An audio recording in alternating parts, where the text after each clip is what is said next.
Okay, ladies and gentlemen, the April 16th meeting of the Tuolumne County Board of Supervisors is called to order. Please join Supervisor Brennan in a pledge of allegiance, and then we're going to have a moment of silence afterwards. Please join me. Ready, begin.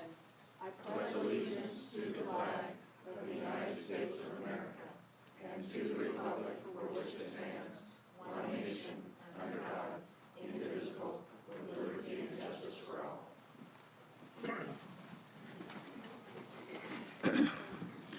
Mr. Chair, if you would indulge me for just a moment. Last week, we lost a pillar of our community, Mr. Vern Gordeau. For those of you that knew Vern, he was a man of great faith. He was a man of community. He served on a number of nonprofits. If there was an activity or an event that was going to benefit children, you could count on Vern being there. You could count on him to fundraise. You could count on him to do whatever dirty job needed to be done. And so at this time, if we could have a moment of silence.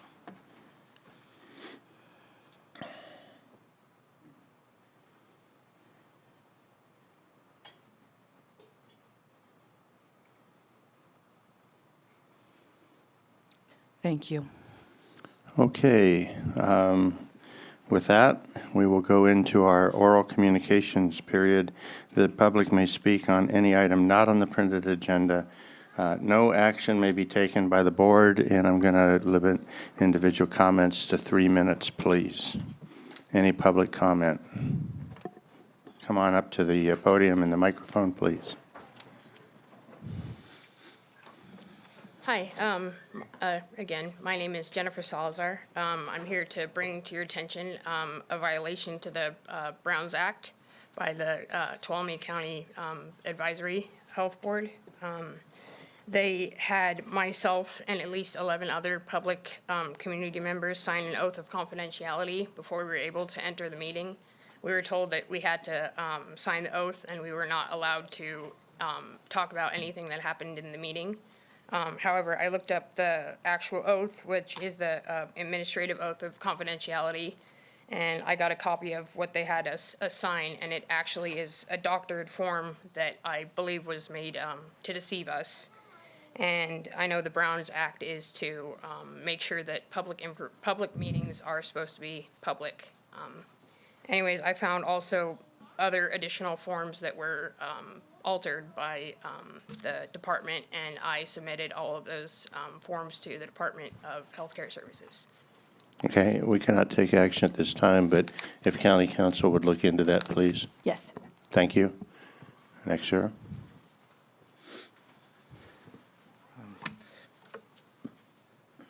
My name is Jeff Musio with Hazy Bulldog Farms. I've already been in front of you guys for the last 6 weeks asking you to put cannabis on the agenda. You guys continue to ignore it. You also continue to limit people's speech. I'm not exactly sure why. I think there's about 5 people speaking. That seems a little tyrannical. I don't agree with that. The people need a chance to speak. Thank you. I would like to continue where I went last week. I mentioned that I'd like to start commercial cannabis, and I think you guys have a fear that that's going to open up the floodgates for 1 million people.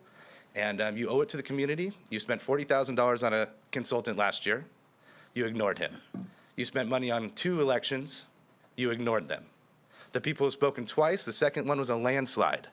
You ignored everybody. This last lady just had another complaint where you guys had another tyrannical move. This is out of control. You guys are ignoring the people. You're violating the county constitution left and right. Let's bring up hemp.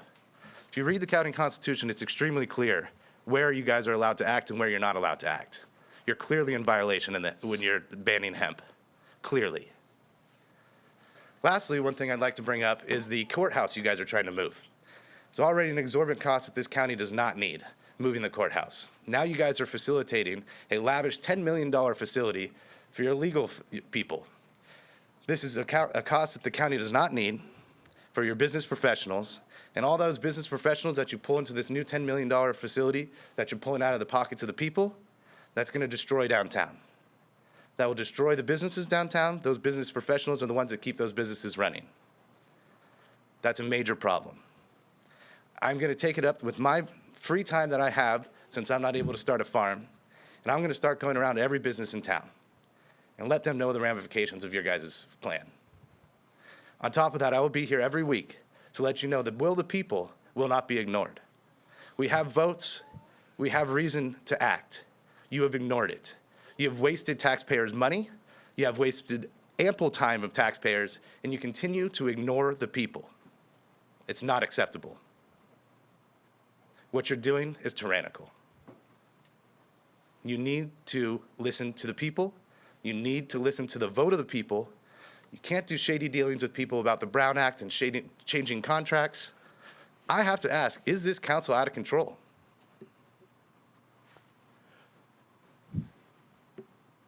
Are you done? Have we reached a level where the people need to rise up and come in here and knock the doors down and let you know how unhappy we are? I think so. And I'll be here to hold you accountable. Can I make a clarification that Tuolumne County is not moving the courthouse?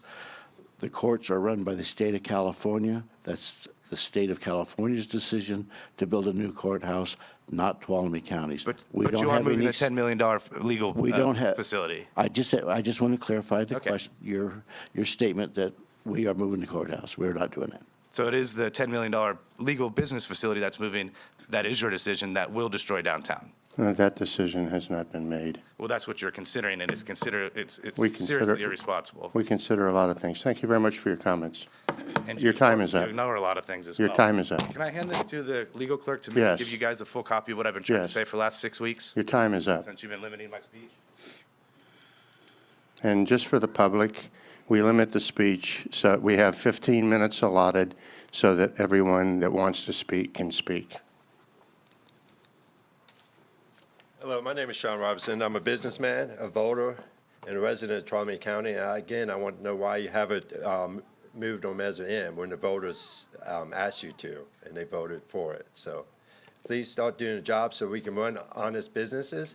We're losing money in this county, and there's a lot of business opportunity that is passing us by because you guys ain't moving on this. And I don't want to move out of Tuolumne County. I like my county. So thank you, and start moving on it, and please, thank you. Next, please. Good morning. My name is Julia Stevens, and I am the project coordinator for a program called the Tuolumne Construction Pre-Apprentice Training Program. Our pre-apprentice trainees have been in training for the past 6 weeks. Next week is their 7th week, and they'll be graduating on Thursday, April 25th from 2 to 4 p.m. at the Sonora Opera Hall. And I would like to invite any of the Board of Supervisors who are able to attend to come to our celebration. These folks are all local residents who are working to get into the construction trades. Many of them will be entering into unions or working for local contractors and businesses. And it's a pretty excellent program. This is the 4th time we've done it, and we've had a really high rate of success of getting people into the workplace. So I would love for any of you who are interested to come and check it out, see what we've been doing, and meet some of the folks that have been participating in this program. Supervisor, I just want to What put time is an it? exclamation point. This is an outstanding program, wonderful. Unfortunately, on that day, we're at our CSAC Ledge Conference Okay. in Sacramento, but I just fully support what you guys are doing. I Thank think you. it's an absolutely outstanding program. Well, I really Thank you. appreciate that. Thank you very much. Thank you. And maybe next time it'll work out with our schedules. Okay, take care. Thank you. Thank you. Members of the public are also welcome to attend.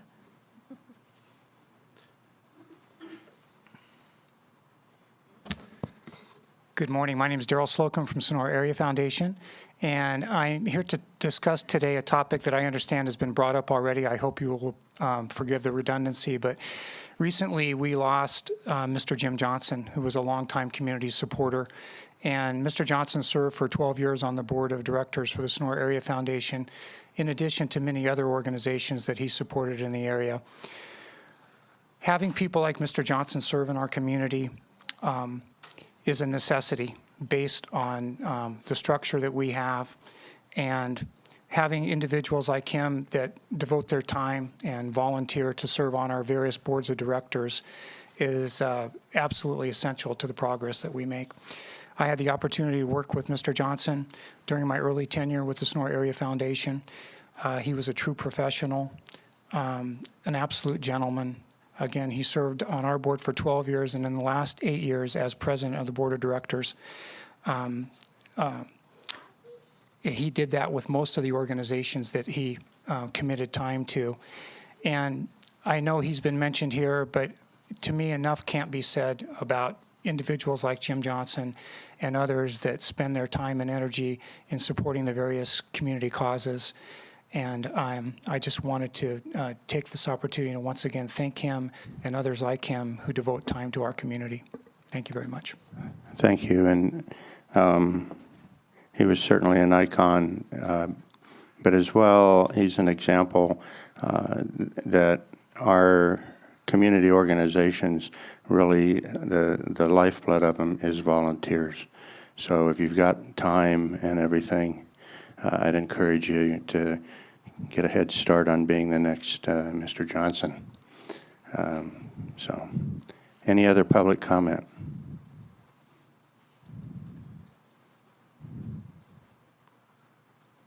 Okay, seeing none, I'll bring it back or close the oral communications period. On the consent calendar, we are going to pull item number 6 and consider it separately. So would the clerk of the board please read items 1 through 5 on the consent calendar? Minutes of the meeting held on April 2nd, 2019, finding that a summary of ordinance number 3355 was published, adopting a resolution authorizing the renewal investment authority to the treasurer, tax collector, and approving the Tuolumne County Statement of Investment Policy, approving the amendment and restated joint exercise of power agreement and the memorandum of understanding with the California statewide automated welfare system consortium.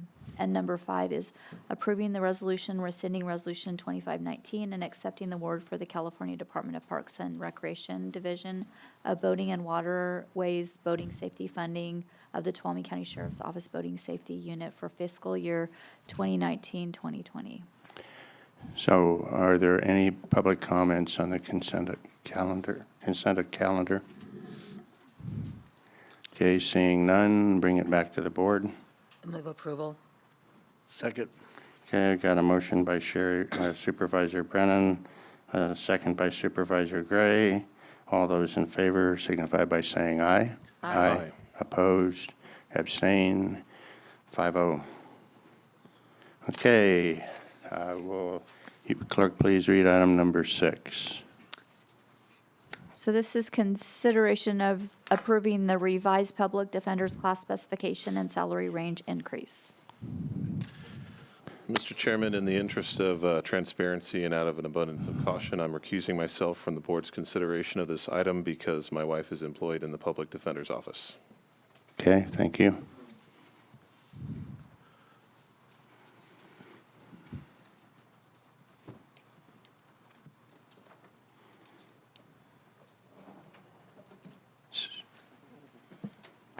Staff report. Good morning, Ann Fremd, Human Resources Director. Our public defender has announced his retirement in July, and as is county practice, whenever a department head announces retirement, we take a look at the class spec and the salary range to determine if any changes need to be made.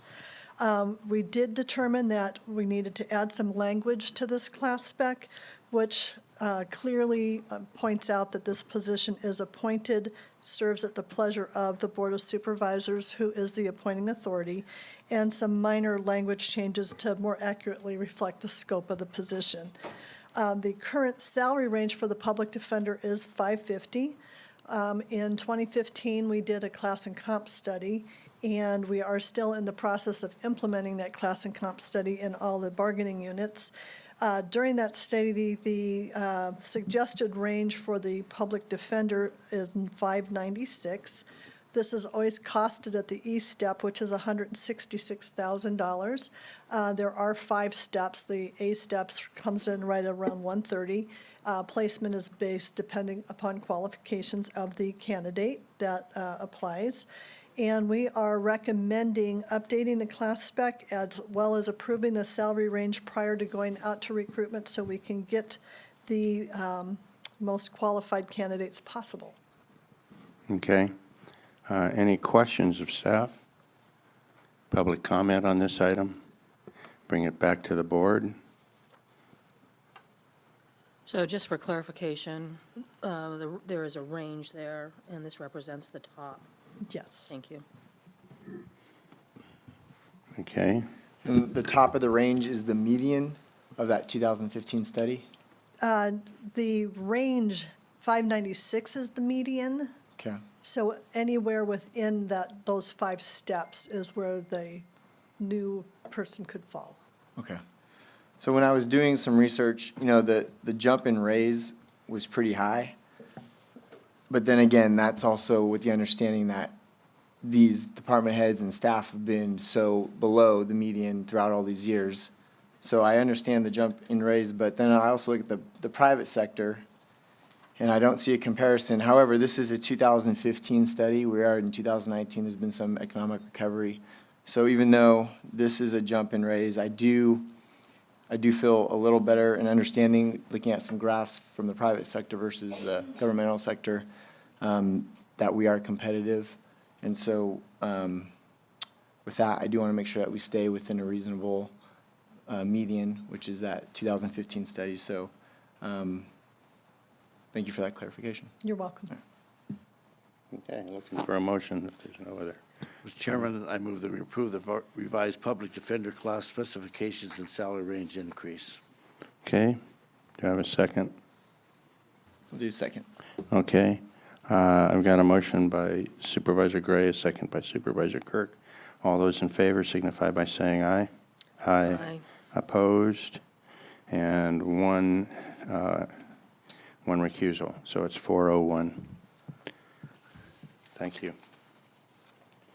And while we're getting our recused supervisor back, would the clerk please read item number 7? This is a presentation of County Service Award to Nancy Baker from the Sheriff's Office. Okay. Ladies and gentlemen, your elected sheriff, Bill Pooley.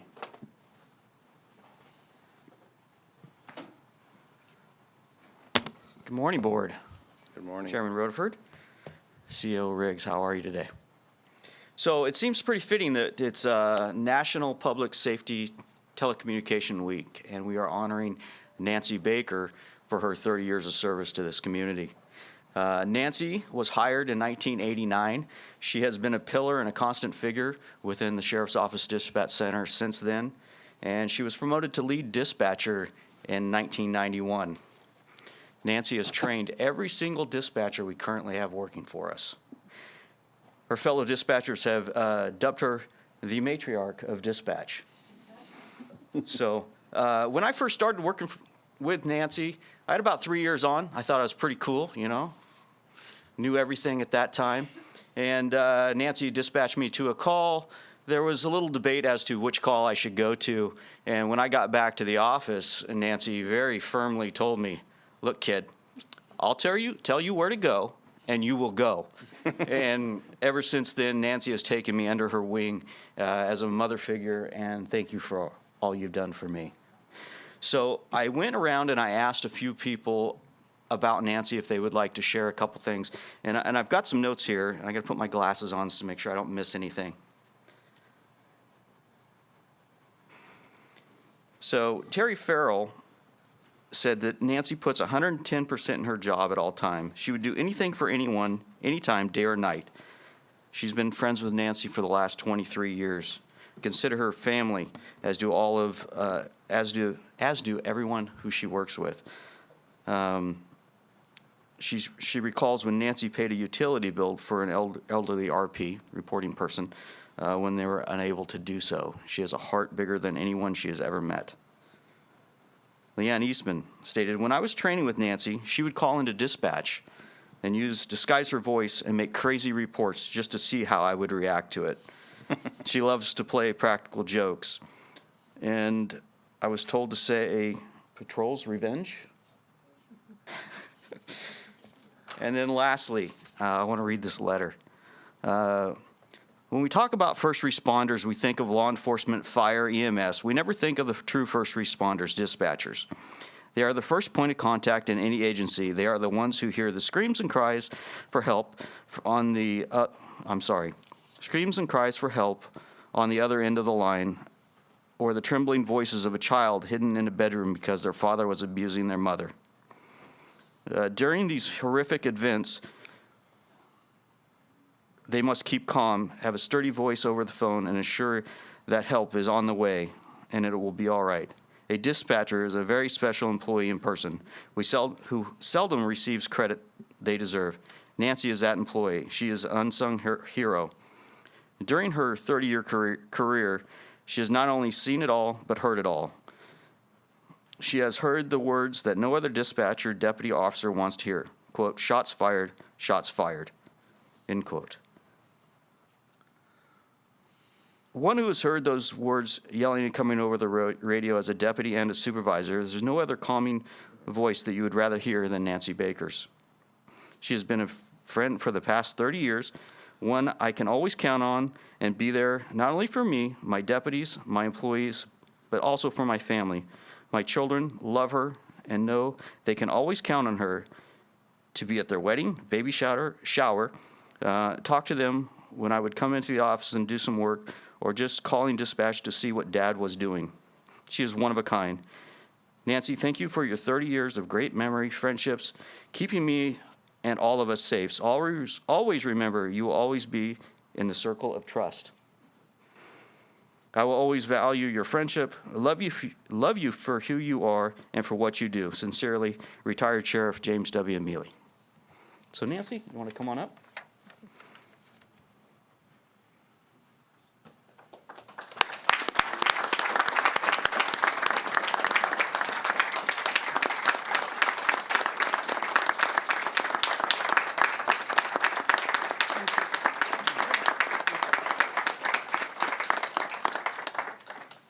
So Nancy, in appreciation for your 30 years of service, thank you so much for everything you do and everything you've done for me in this office. Thank you. Thank you. It's been my pleasure.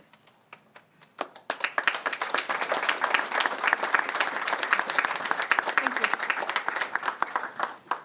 I told her she didn't have to talk. You're going to let her off without speaking? I promised. Okay. If the clerk would please read item number 8. Thank you very much for your service, by the way. So this is consideration of adopting a resolution proclaiming May 8th, 2019 as Peace Officers Memorial Day, May 5th through 11th as National Law Enforcement Officers Memorial Week in Tuolumne County. Sheriff Pooley. I'm back. Board, in 1962, President Kennedy proclaimed May 15th National Peace Officers Memorial Day, and the calendar week, which May 15th falls in, as National Police Week. Established by the joint resolution of Congress in 1962, National Police Week pays special recognition to all those law enforcement officers who've lost their lives in the line of duty and in protection of others. So I would ask you to please join the state and the nation in the honorable declaration of the Peace Officer Memorial Week and proclaim May 15th of each year as Peace Officer Memorial Day and the week that falls within that National Peace Officer Memorial Week.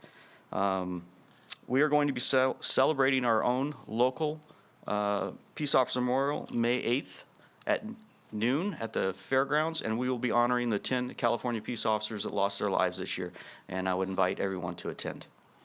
Thank you. Before I read the resolution, is there any public comment? Seeing none, I'm going to read the resolution and we'll vote on it, and I would encourage everyone to attend the May 8th event. That it will be a great event, very, if it's, as it has always been in the past, a very sobering one, but a very great one. So with that, resolution of the Board of Supervisors of the County of Tuolumne, whereas law enforcement plays an important role in our society and community, and whereas the officers who choose this brave and dangerous career are risking their lives to serve and protect our citizens. And whereas numerous men and women have lost their lives in the line of duty, and whereas National Law Enforcement Officers Week was established by a presidential proclamation in 1962 to recognize the hazardous work, duties, and responsibilities of our nation's peace officers, and whereas May 15th is observed annually as Peace Officers Memorial Day to commemorate the sacrifices and commitment of the officers, and whereas a Tuolumne County Observed Peace Officers Memorial will occur on May 8th at 12 p.m. at the Sonora Fairgrounds, to which the public is invited. And now therefore be it resolved that the Board of Supervisors of the County of Tuolumne does hereby designate May 5th through May 11th as National Law Enforcement Officer Memorial Week and May 8th as Peace Officers Memorial Day in recognition of the peace officers who have given their lives in the line of duty, adopted by the Board of Supervisors of the County of Tuolumne on April 16, 2019. And I will now open it up to the board for comments. Supervisor Gray. Yes. I think this event and this proclamation is important because it focuses on the things that peace officers do and the lives that they give up for us in protecting us. And I've been to many of the programs, and I would ask the public to please attend. It is a really good event. And on a high note, they have good hamburgers there too to entice you to get there. So We're having it catered this year. oh, okay. Anyway, but please attend and thank you all peace officers. Supervisor Campbell. Yeah, I mean, yeah, those that serve law enforcement, it's truly a calling. It's more than just a job. And those of us who who you protect and serve, it's our obligation to recognize that service and that sacrifice that you make. And so, I just can't thank those of you enough for being out there and being the protectors of our democracy and of our lives and property.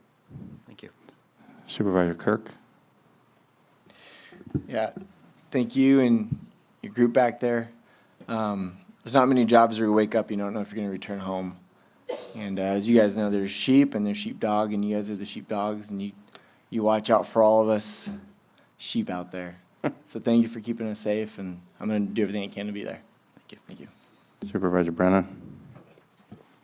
Yeah, my colleagues have really said it well, but this event is so important for us to just recognize and honor the entire law enforcement. It's, our city partners, our state partners, Highway Patrol, for what they do, their work, their sacrifice, and it really does, we all go to sleep at night knowing that we are protected because of their efforts. And so, again, I would encourage everyone that can to attend. It's a wonderful event.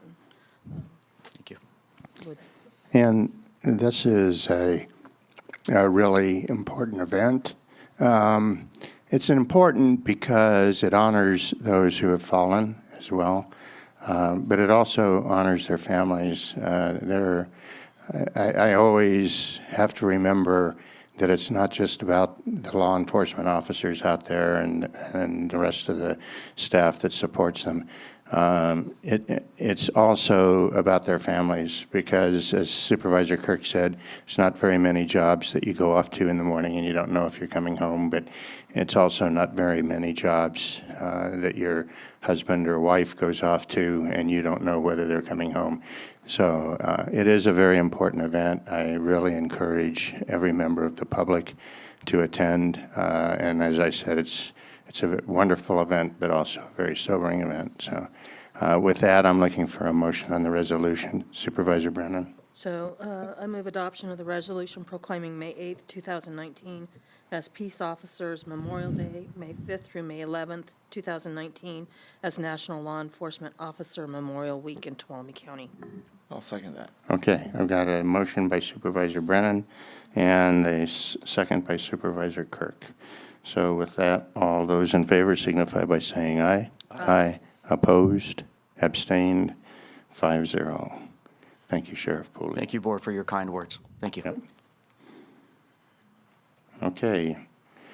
Will the clerk please read item number 9? This is consideration of adopting a resolution proclaiming April as Autism Awareness Month in Tuolumne County.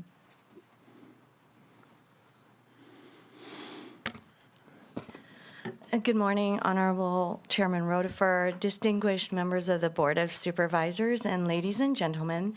My name is Mary Ann Fiedler, and I am a resident of Tuolumne County and the city of Sonora, and the co-owner of Rustic Roses Antiques and Apparel Boutique. I am also a disability advocate. I have several social media pages, including Gold Country Special Needs Parent Training and Support, www.autisminformed.com, and autismreform.tripod.com. I've been a disability advocate since 2005. My son Zachary was diagnosed with autism when he was 3 years old in 2004. We relocated from Ripon to Sonora in 2016, and since then, other than his public school special education placement, I have not found or heard of any local autism resource agencies or referral services, and it is my hope to start a parent training center here in Tuolumne County to assist the community, parents, and caregivers. Therefore, as a starting point, I have requested for your review of the proposed Autism Awareness Proclamation since on April 1st, 2016, World Autism Awareness Day was declared by presidential proclamation, and following that, in 2018, in California, Senate Concurrent Resolution number 125 designated April as Autism Awareness Month. I am working on scheduling an Autism Awareness Information Conference in about 3 to 4 weeks. And I'm in the process of arranging for a venue. And this event will be free to the public with plenty of handout materials. Therefore, to follow our nation and our state, it is respectfully recommended that the Board of Supervisors approve the attached resolution proclaiming April as Autism Awareness Month. Thank you. Okay, thank you. Can I have any public comment on this item? Okay, I'm going to go ahead. Just a quick comment. Sure. I really commend you for coming forward and getting something like this started. It's great. Thank you so much. Okay, before I read the resolution, any other comments? Real quick, you said there's no other organization in the county that, such as this? Correct. Or period? Correct. Okay. Have you spoken with like our first 5 commission, Sarah, any of the other? Yes. You have, I okay. actually worked for Mind Matters Clinic out in Murphy's, and through that, met a lot of parents and families. And because of the mountain region, it's very difficult to get services up here and providers. I'm also in touch with their executive director of Disability Rights of California, DRC, Katie Hornberger, and I'm meeting with her, and also speaking to the representative for Valley Mountain, who oversees Valley Mountain Regional Center, because over the past 3 years or more, there's just been a paucity of services and resources and research in this mountain region. It is difficult to get up here. All right. Well, if any of those already established commissions or committees can help you, let me know. Oh, yes. Team you up at all, but thank you for what you're doing. Thank you so much. I think the fact that you have a child that has battled with it sets you up perfectly to charge this, so. Yes, thank you so much. Supervisor Brennan. Yeah, we talked about 2 individuals this morning that have served this community, and this is just another example of why this community is so special, and it's the volunteers, and so I want to thank you for this effort. I think it's important. I'd like to talk to you afterwards also about. Oh, thank you so much. I would be happy to. Very important. Yeah, and I don't believe we've ever met in person, but I know you from reputation and the good works that you do in our community. And, you know, in my extended family, we've been touched by autism, and I don't think people understand how much work goes into bringing people that have autism into society and making them a part of our community, and that's an important obligation for all of us. Yes. To make that happen. And, you know, there's a spectrum, and depending on where people are in that, you know, there's a place for everyone. Yes. So, and making sure that all of us work toward that is a important goal, and thank you for doing that. Thank you so much. I will notify the Board of Supervisors when I've arranged the venue. I would love to see the whole community there. Great. Thank you. Thank you. So I'm going to go ahead and read the resolution now. Resolution of the Board of Supervisors of the County of Tuolumne, whereas autism spectrum disorder is a lifelong neurological disorder ranging from mild to severe and affects each individual in different ways, and it is characterized by difficulty with social interaction, learning, language and communication, restricted patterns of interest, and repetitive and stereotypy behaviors. And whereas the Centers for Disease Control and Prevention report current statistics that 1 in 59 children are being diagnosed with an autism spectrum disorder and is the fastest growing disability. And whereas there is no cure for autism, it is well documented in over 45 years of peer-reviewed studies, early and intensive therapy, intervention, and services can ameliorate symptoms and greatly improve life outcomes.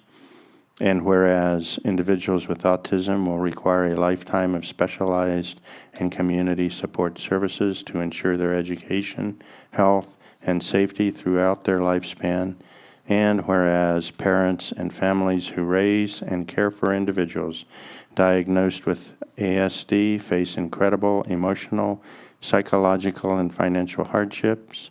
And whereas a community of public and private organizations and agencies should strive to identify, assess, and support children and adults with ASD to enable them to reach their full potential and live as independently as possible.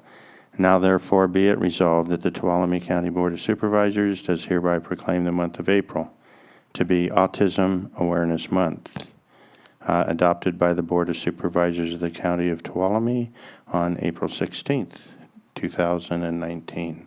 So I'm looking for a motion. Mr. Chair, I move that we approve a resolution proclaiming April as Autism Awareness Month. Second. Okay, I've got a motion by Supervisor Gray, second by Supervisor Campbell. All those in favor signify by saying aye. Aye. Opposed? Abstained? It's 5-0. And again, thank you very much for all that you do. Thank you so much. Thank you. Okay, will the board please read item 10? The clerk will read 10. Clerk, read it. Clerk of the board, read it. Consideration of adopting a resolution delegating signature authority to the district attorney to sign for the California Office of Emergency Services underserved program grant amendments, modifications, and extensions. Ladies and gentlemen, your elected district attorney, Laura Krieg. Good morning. Thank you, Chairman Rotifer, members of the board. I tried to include as much information for you that I thought might address any questions you have, but as you're aware, in 2016, the District Attorney's Office and our Victim Witness Program applied for a grant to serve the underserved population, which we had identified as elders in our community. We've had our elder abuse grant in place, and very luckily, the state and Cal OES has continued funding throughout the years, and so we have brought in $784,000 $784,818 into the community. When we were first in front of you in 2016, you authorized the district attorney to apply for that grant. And what we're here today to ask is for me to be able to sign for any amendments, extensions in the grant, which often arise. So if anything were to come back that would require any sort of monies from the general fund, which we have never had to do because we've always applied and received match waivers. We would certainly bring anything like that back before the board. I wouldn't be making those decisions. But this is just, for instance, if they want to continue releasing the grant money to our office through extensions of the grant, it would allow me to sign and accept for those extensions. Okay, thank you. Any questions of our district attorney? Public comments? And bring it back to the board. Gets back to that no-brainer comment. Is that, go ahead. Moving on staff recommendation. Okay. Second. Okay, I've got a motion by Supervisor Gray, a second by Supervisor Brennan. All those in favor signify by saying aye. Aye. Opposed, abstained, 5-0. Thank you very much. Thank you. Okay, will the clerk please read item number 11? Consideration of adopting a resolution for the fiscal year 2019-20 that includes a project list pursuant to the Road Repair and Accountability Act 2017 for road maintenance and rehabilitation account expenditures.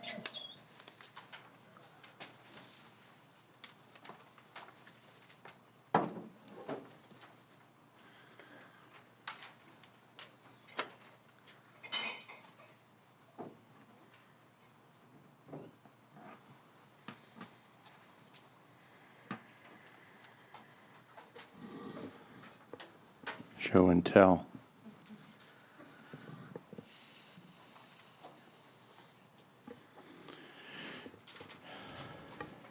Staff report. I apologize. Tanya Allen, Community Resources Agency Engineering Manager. We wanted to do a little skit to kind of explain what I've learned over the past 15 years that I've been here working under the road fund of the color of money. So when I heard some constituents saying we have 18 million in our capital fund, why aren't we paving our roads? This skit kind of helps identify what restrictions we have based on the color of money. So, and then we'll lead into our board presentation because what you're going to see today for the resolution is the color blue money that we're talking about. Okay? All right.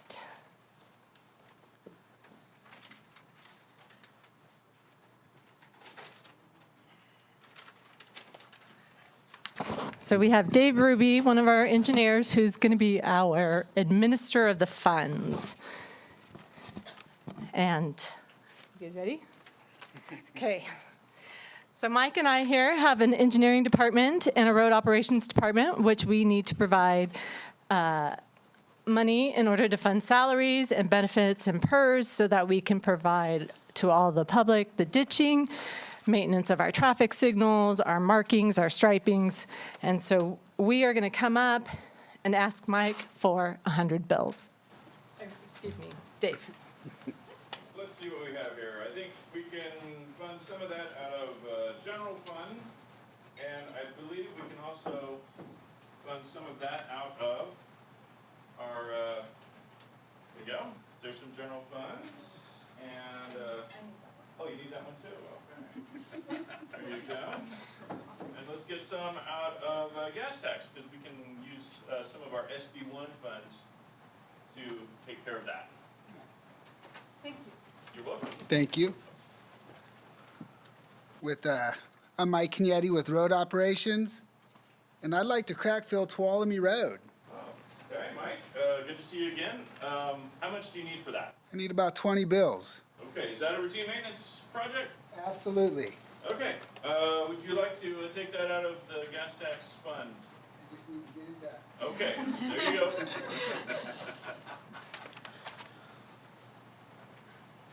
Hey, Administrator. I'm an engineer with our capital group, and I've identified that we need to replace guardrail on Jacksonville Road. Can I use Highway Safety Improvement Program funds to fund that? I need 20 bills. Well, let me ask you a question. That grant program only qualifies projects that have quantifiable accidents at that source, at those spots. Did you have more than 2 accidents at that guardrail spot? Unfortunately, we didn't identify any. It could happen in the future, but not right now. I I can't help you out now then with that program. Sorry. Hi, I'm an engineer and I oversee the bridge program. I'd like to replace the bridge on Big Creek Shaft Road. Okay. Can I have 40 bills? Let me check here. Yes, our federal bridge program is rife with money for bridge replacements, so here you go. Thank you. Road operations again, and I need 10 more bills because I'd like to crack fill Jacksonville Road. Crack filling Jacksonville Road. Okay, that's routine maintenance, right? Absolutely. Okay, here's some gas tax money for that, sir. Thank you. Thank you. And why I'm here, I need another bill because we have all these cattle guards in these county roads. Okay. And Hasn't been touched in a decade. I need one more bill to help fix them up and replace them. Well, those cattle guards are part of our road system, but I can't, they don't qualify for gas tax. We'll have to see if there's any general fund money left to replace those, and, oh, drat, we're all out of general funds. We'll have to I come have up. an idea. Okay. I can swap one of the general fund dollars that you gave me to replace that cattle guard, and we'll just take another SB1 funds or gas tax, because that still applies to road maintenance. Actually, we can do that, so let's try that. Okay, and here's one for you. That one's for me, That and one's then for her. that one's for him. And general fund, go fix those cattle guards. Thank you. I've got another bridge to replace, this time on Rawhide Road. So because that's a major collector, I need a little bit of local match. So I need 151 bills. 150, okay, let's see. Highway Bridge Project, Highway Bridge Program gives you 150. And let's see, we need to find a local match. I believe we can use gas tax funds for that. Oh, let's see here. Here you go. Thank you. Okay. Oh, good thing. Lost my sign. Thank you. I hear there's money for traffic signage and safety improvements available in the Highway Safety Fund. Can I get some of that money to fix Shaw's Flat Road signage? Yes, yes, you can. That program will provide for enhanced signage to improve safety at those intersections. So let's see here. Here we go. How much do you need? 10 bills. Here you go. I also need to improve our guardrails I also need to widen our Phoenix Lake Road. There's been some accidents out there. Can I use highway safety funds for that? Yes, you can. How much do you need? I need 30 bills. Okay. Here's 30 bills from that program to go improve the road safety on that.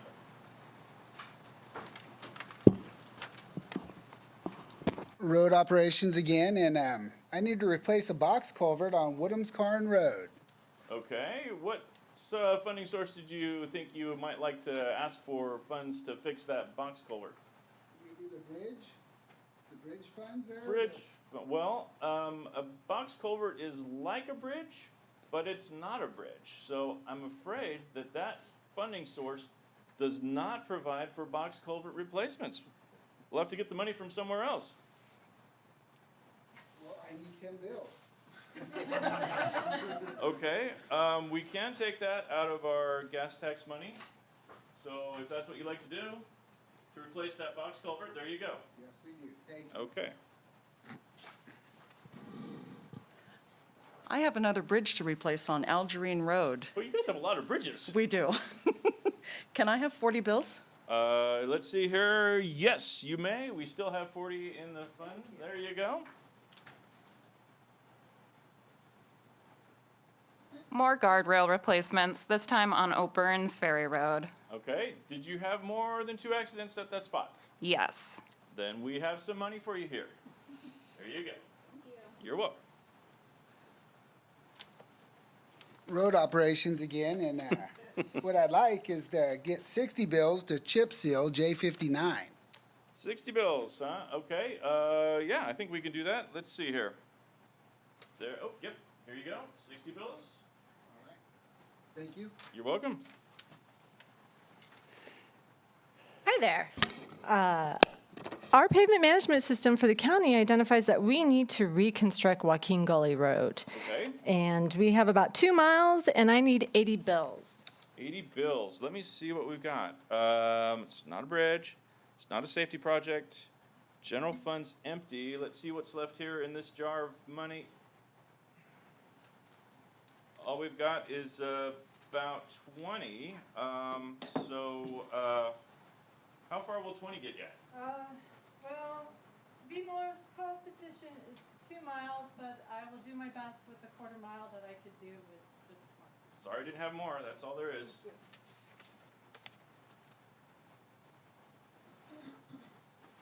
I still really need to replace that guardrail on Jacksonville Road. Can you do anything for me? There were not enough accidents there, right? No, there weren't. And general fund is empty. It's not a bridge. Highway safety doesn't qualify. Isn't there SB1 funds? I'm sorry, that one's empty too, so Darn, it's just gonna have to wait for another year. gonna have to wait for next time. Sorry. All right. Well, thank you, everyone, and thank you, staff, for participating in this. Hopefully, that kind of gives a better understanding of what I always call the color of money. And we always say general fund's very green. You can spend it on anything like cattle guard crossings, but under the Streets and Highways Code, you cannot actually spell your gas tax. Not exactly barrels, but pretty darn close. Yes. I'm a Mason girl. Okay. So Kim and I are just going to run through a quick presentation just to kind of give you a background of SB1 and where we're going with this resolution and why we're here in front of the board today.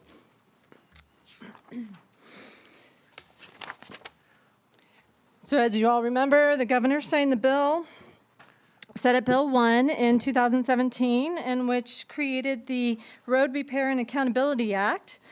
This was meant for basic road maintenance, rehabilitation, and critical safety needs on both the state highway and local road system.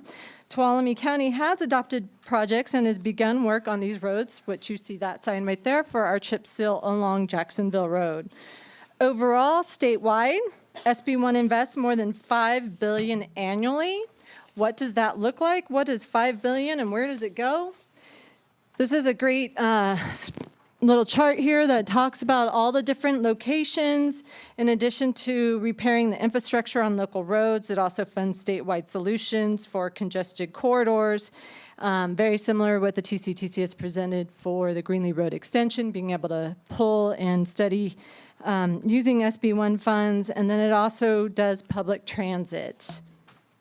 So the process in order for the county to receive these highway user, these what we call the RMRA, Road Maintenance Rehabilitation Account, through your state controller's office. The county adopts a resolution with a list of projects identifying their lifespan, their location, and what it is. And the CTC reviews these projects, making sure that they are concurred with the guidelines and the use of those funds. And then they release to the state controller's office the green light to say, go ahead and give the county the funds, their projects qualify. These come to us very similar like our highway user tax account funds. They come to us monthly in apportionments. So staff is looking at different areas at which we could expend these funds to better improve our roadway system, which we look at our 3 or 4 areas: people, equipment, projects, and facilities. Our facilities are what house our equipment and our people, as well as keeping the longevity of our equipment and people's health conditions as well. So if you recall in the State of the Roads report that staff presented in 2018, the county needed over $217 million in pavement needs for the next 20 years, which equates to about $10.9 million. On a 5-year plan, that would mean the county would need $54.5 million just for pavement repair and maintenance. In the attached spreadsheet that's in your board packet, the county has additional needs such as guardrail replacement, signal maintenance, facilities, equipment, et cetera, which staff has shown just a handful of projects and other needs that equate to approximately $65 million. The anticipated revenues from SB1 are approximately $25 million, having a shortfall of 40. So when we focus on people, in 2005 through 2011, we had 38 employees working on our road maintenance. Presently, we're working with 26, and the reason why is due to the decline in revenues from our highway user tax account and the secure rural schools in conjunction with the cost increases from PERS. The cost of living increases has resulted in the loss of fully staffing the county's needs for road maintenance. Staff has been reduced 32% due to the shortfall in revenues. The county has been operating in a deficiency and non-safe conditions for basic operations such as brushing, which you see up here. Our current crews, including our road supervisors, is 7 to perform basic operations which safely require 10. Our equipment, the majority of the county roads equipment is outdated and won't even meet current emissions within the next 5 years. Such equipment that we're looking at is not only to improve the emissions, but also increase storage tank capacities. For example, on our Vector truck, this would help lessen the trips to be needed to empty that tank. So when we go out and clean out culverts, you have to clean out, one, where you could go out and maybe clean out multiple and reduce those trips, trying to make our crews more efficient with new equipment.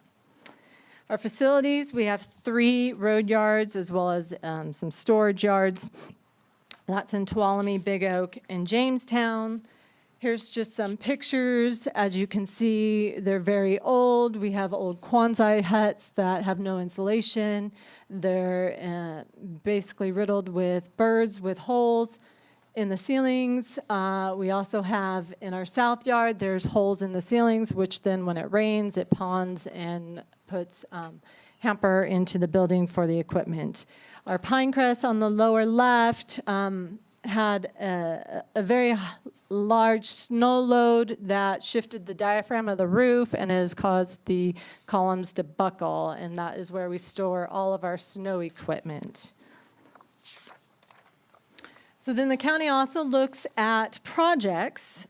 We identified in 2017 when this bill was passed of the different categories, looking at our culvert program, traffic signal and safety, pavement rehabilitation and surface treatment, and reconstruction program, trying to address all the needs of the county road infrastructure. Here's kind of a snapshot of how we pull together those projects, which you would see in your budget line items.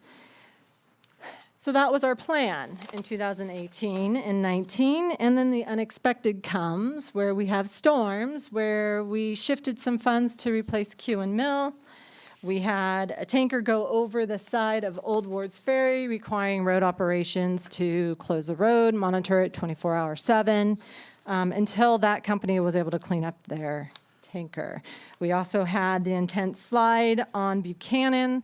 The county had to upfront that cost for the traffic control, implementing a 1-lane closure and putting in temporary traffic signals to make that roadway safe.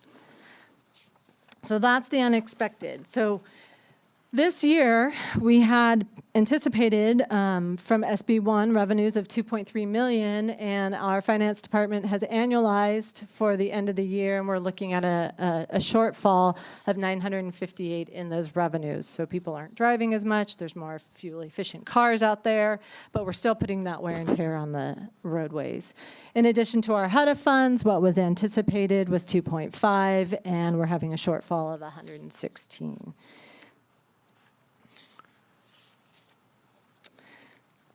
So in your board packet, the attached spreadsheet, we quantified all of those projects into these categories, which is people, equipment, projects, maintenance in our facilities, which equates to the $65 million you see, and that we will only be receiving the $25 million. And then in your resolution, it doesn't really show the price, but I wanted you to see kind of our estimated cost of how can we fund what in what year based on receiving $3.4 million. And this is kind of how we categorized it, looking at our bringing more boots on the ground, doing more road maintenance, as well as being more efficient with our road crews, providing more vehicles and small equipment in there as well. So Kim and I are here to answer any questions for you. And we are recommending that you adopt the resolution, but we also will take comments. We have a 5-year plan, which was just a plan.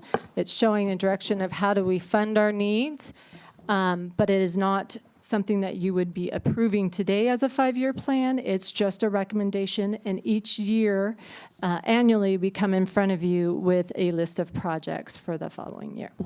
Supervisor Gray. First, I want to apologize for beating you guys up yesterday. I was having a good time, so sometimes we have to do that. But I think it's important for the public to understand that with this up here, there's, looking at the presentation, I like the color of money and everything. There's a lot of other things going on the road department with your bridges, with the storm damage work that you're doing in Marsh's Flat and Hewen Mill and all that. So it's just not that little chunk that we see on the screen. So the public really needs to understand there's a lot more going on than just this.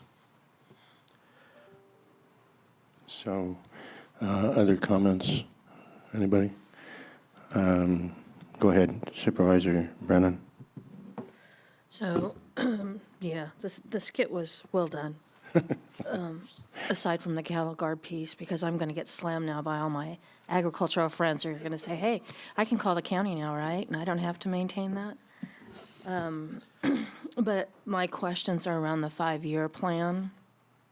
And I know this is just a snapshot and looking out. And I appreciate that I get to do my tour around my district with Mr. Gonzalez, and I'm hoping Ms. McFarland is going to join us on that so that we can look at some of the needs in District 1, because when I look at the 5-year plan, that's where I had a few concerns, because while we have tremendous need, I just want to see some consideration of equity across the districts.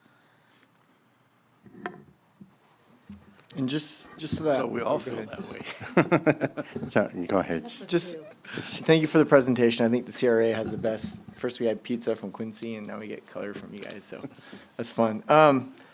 Again, can you just read? So this is, because when I read the report, like on page 2 of 4, it talks about how we want to, do some infrastructure stuff for some of our facilities, 1.6 million. It talks about the need for increased staffing for our roads department. Is there a plan to add bodies to the road department? Is there an actual plan moving forward when to start making that stuff happen?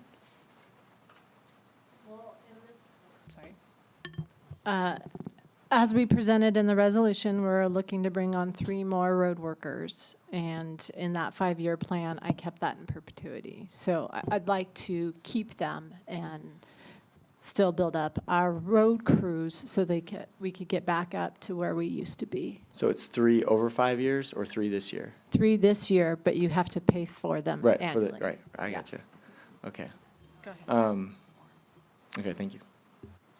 Just out of curiosity, how large was the total road crew staffing prior to, say, 2011 compared to now? Sorry, I have that information in an Excel spreadsheet. I think it was. I have actually taken the time to go back with our annual road reports as well as personnel and looking at all of our revenues and how many people we had and how much work we've done. I want to say, I know there was 38 to a certain point. There might have been a couple bit more, but Duke might be able to answer that question better than I because he was here. Okay, I'm going to open up the public comment period now. In prior years, we had over 40 people, and the importance of those bodies are how it translates to roads. We used to have as many as 1 road worker for every 14.5 miles. That still doesn't compete with Caltrans, mind you. They're about they've got 5 times that staffing, but we had about 1 road worker for every 14 and a half miles. Now we are roughly at 1 road worker for every 29 or 30 miles. That's where we stand today. So this is, that erodes our capability to do that maintenance and keep up with that maintenance.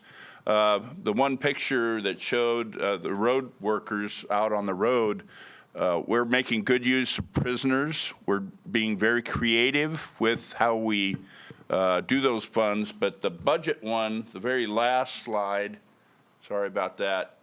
The one important thing about the very last slide, when we get to it, anyhow, is that it shows the expenditure of funds, what we're getting from the RMRA, but what it doesn't show, and you all know about this, is the unexpected. No matter how much we plan and how much money we allocate, the one past that, anyhow, yeah, there we go, right here. The thing that's missing is that unexpected figure. And with the storm damage that we've seen, I think we've had 5 disasters in the last 6 years. Now, some of that money we can get back, but sometimes these things aren't covered. And Kuhn Mill is a good example of that. Was not anticipated. It took a bite out of funds that we would otherwise use in another place. But it's that unexpected factor that affects all these budgets, and the ability to dip into the general fund will be limited. So, Thank you. I went a little over that. Sorry. Thank you. Yeah. And the question was basically to illustrate that, you know, we had close to 40 people working on these projects in years past, and now we have 26. So in adding, we're kind of, you know, people want to know why the potholes aren't filled. We don't have the people to do it. And they want to know why, you know, the roads aren't plowed when they want or as often as they want. We don't have the people to do it. And so this is a big step in doing those everyday necessities that that we expect of road crews, is giving them the support that they need to get the work done. Supervisor Kirk. And just taking that into account, that's, your recommendation has the unexpected, the Murphy's Law built into it. Like you said, the three staff for road over the next 5 years, we're taking into consideration that we know there's going to be future disasters down the road, and that's why we're trying to minimize the amount of staff. That'd be good. Am I making sense? Murphy's Law is going to kick into place every single year. So are we taking that into account moving forward? I have not in here. I have a plan to fix roads, and that's where I was going. The unexpected is the unexpected. I know we work with the Office of Emergent Services to find additional funding. That's why we pay into Cal OES as well as our federal ER program. So. Right. And one thing I thought that you guys should have had up there was the bullet train. It would have been a big 50-gallon full of money that is wasted. And I think that's important for the public to understand that. All that money could have been put into our local roads. So, Okay, I think that's just my 2 cents. I think I found a sponsor. I have a letter from Zach Scrivener, who is the District 2 Supervisor in Kern County. They passed a board resolution asking that the state immediately stop the bullet train and redirect that funds. So if you would like to take that and bring back an agenda item for a future meeting for the board to support that, I'd love it. Okay, I'm going to open it up to public comment. Okay, great. Seeing none, I hope I wasn't at least partially responsible for that skit, but it was great. Just for the public's information, I had a pretty exhaustive meeting with staff on roads last week. Very informative, and the discussion on colors of money. The public thinks we just have a big checkbook, and we can write we can write that checks out of that checkbook for anything we want, but we really don't. we have grant funding, we have emergency relief funding, and all kinds of things that come with it, a lot of strings attached. So that was a very good skit to inform our public of the difficulty of funding our roads program. I have one question, and that is, do we have any idea how much, if the governor's recent declaration of a state of emergency for our county, and if he subsequently goes for national disaster relief, what do we anticipate to be able to get back? Have we looked at that at all?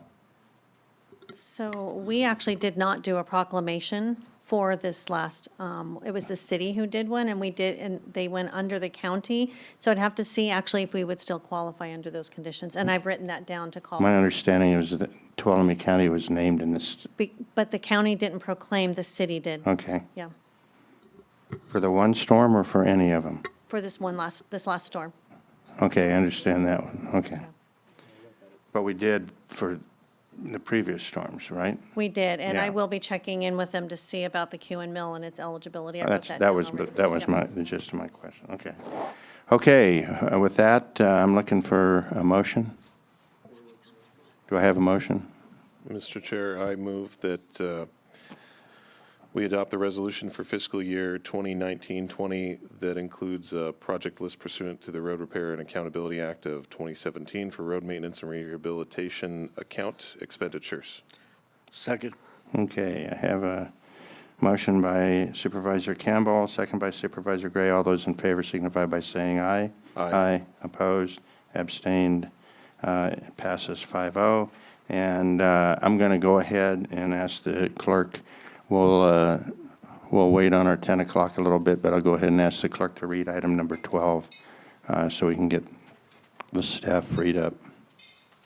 They're here for the 10 a.m. also. So it's consideration of reviewing the emergency action regarding the culvert crossing on the Q Mill Road north of Bellevue Elementary School and determining whether or not there is a need to continue the action. Morning, Board. Blossom Scott Heim, Associate Engineer with the CRA.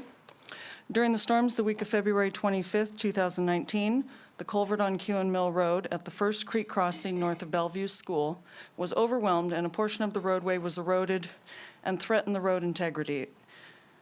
On March 5th, 2019, in accordance with Public Contract Code, your board approved delegating the authority to the CRA Director to order any necessary action to repair a public or replace a public facility, take any directly related and immediate action required by that emergency, and procure the necessary equipment, services, and supplies for those purposes, without giving notice for bids to let contracts.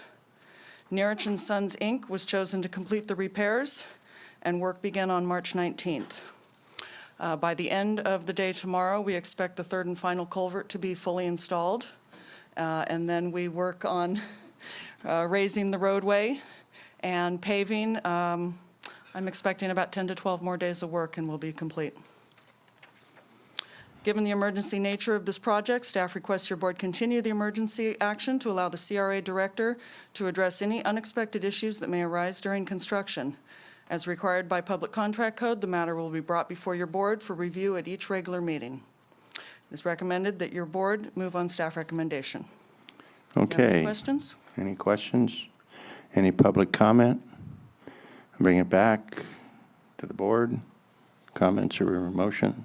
Mr. Chair, I would like to move that we have reviewed the emergency action regarding the culvert crossing at Q and Mill Road, and that there is a need to continue that action. Okay, looking for a second. Second. Okay, I'm going to give it to ladies first. Supervisor Brennan, motion by Supervisor Campbell, second by Supervisor Brennan. All those in favor signify by saying aye. Aye. Aye. Opposed, abstained, 5-0. And with that, will the clerk of the board please read our 10 o'clock appointment? This is a public hearing to consider Larson, an ordinance for a zone change and also notice of determination.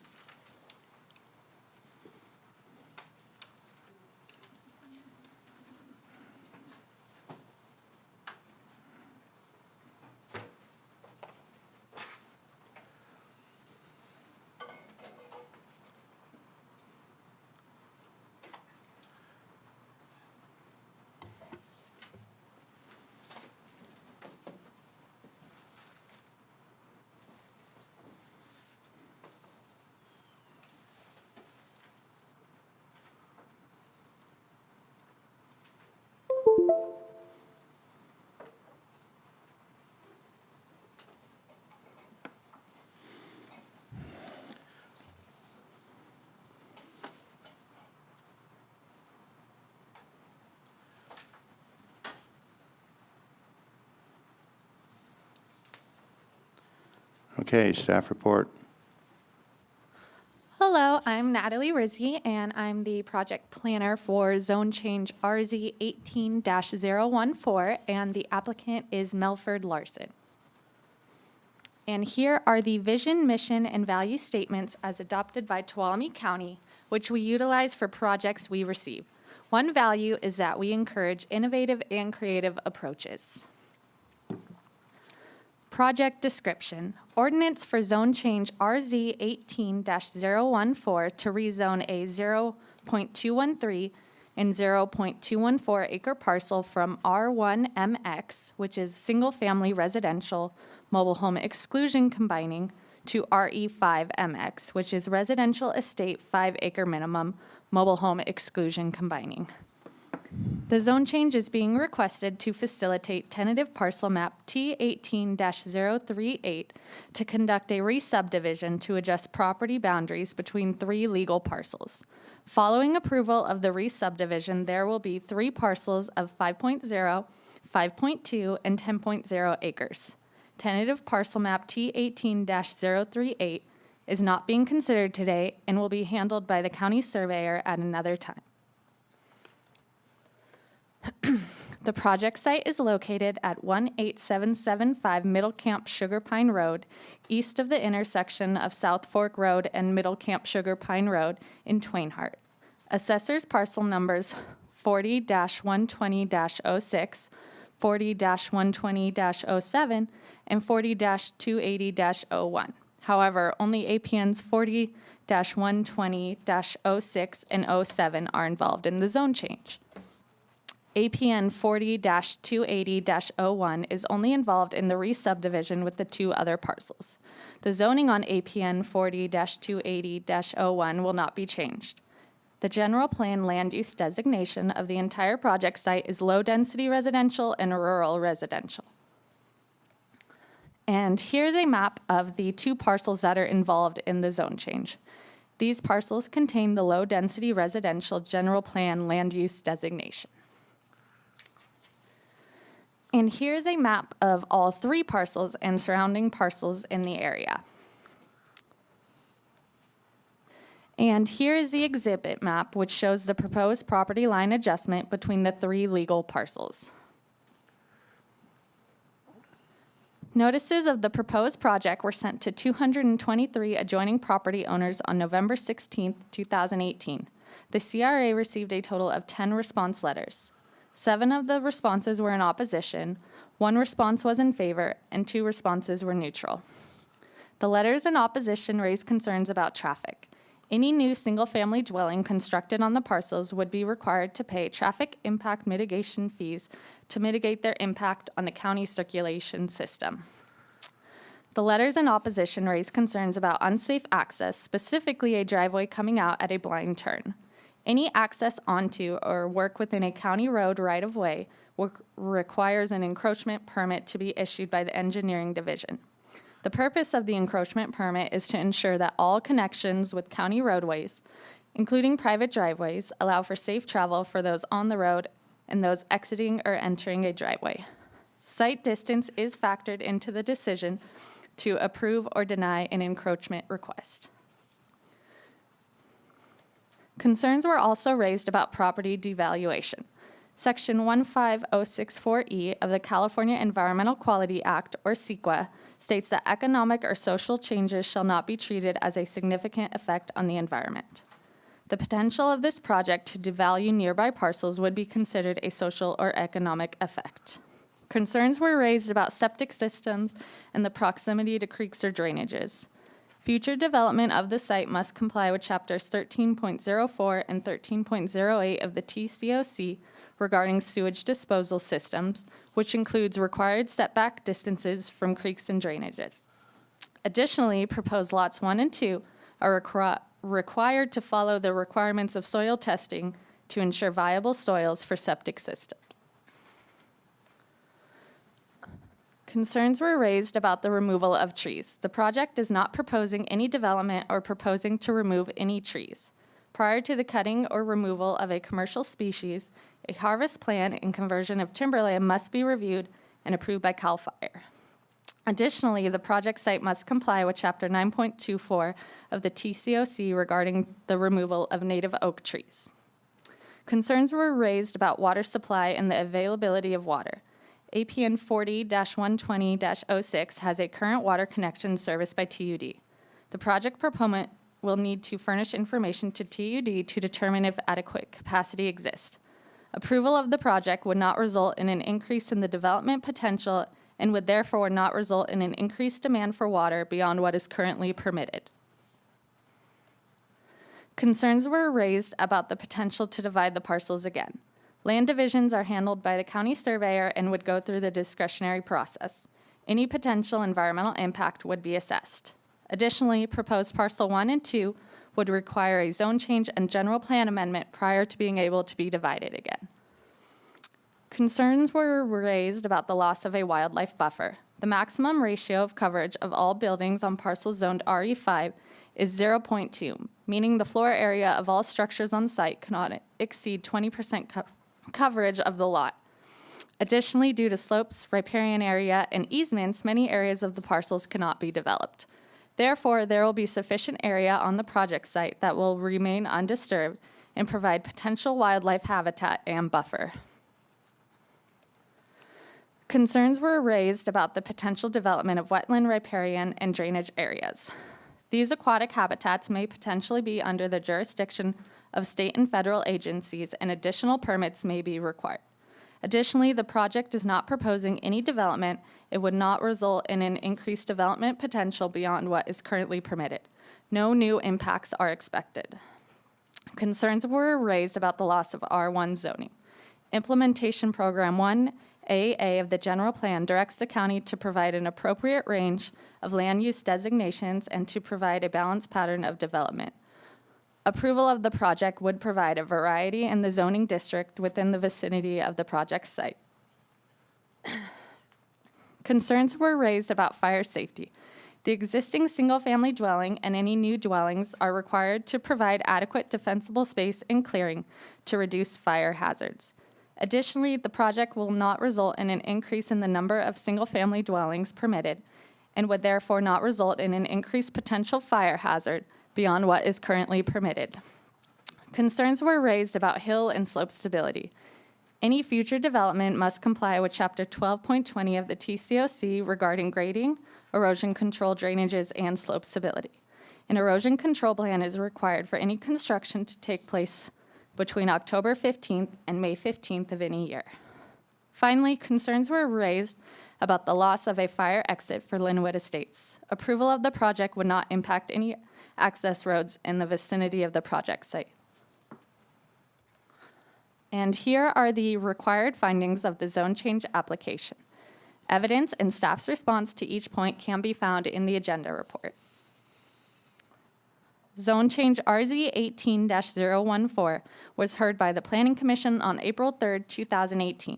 The Planning Commission unanimously recommended approval of zone change RZ 18-014. Your decision process today for zone change RZ 18-014. The Tuolumne County Board of Supervisors may either approve the project with modifications, deny the project, or send the project back to staff to work on. Are there any questions? Okay, this is a public hearing, so I'm going to open up the public hearing. And first of all, I will offer the proponent an opportunity to speak.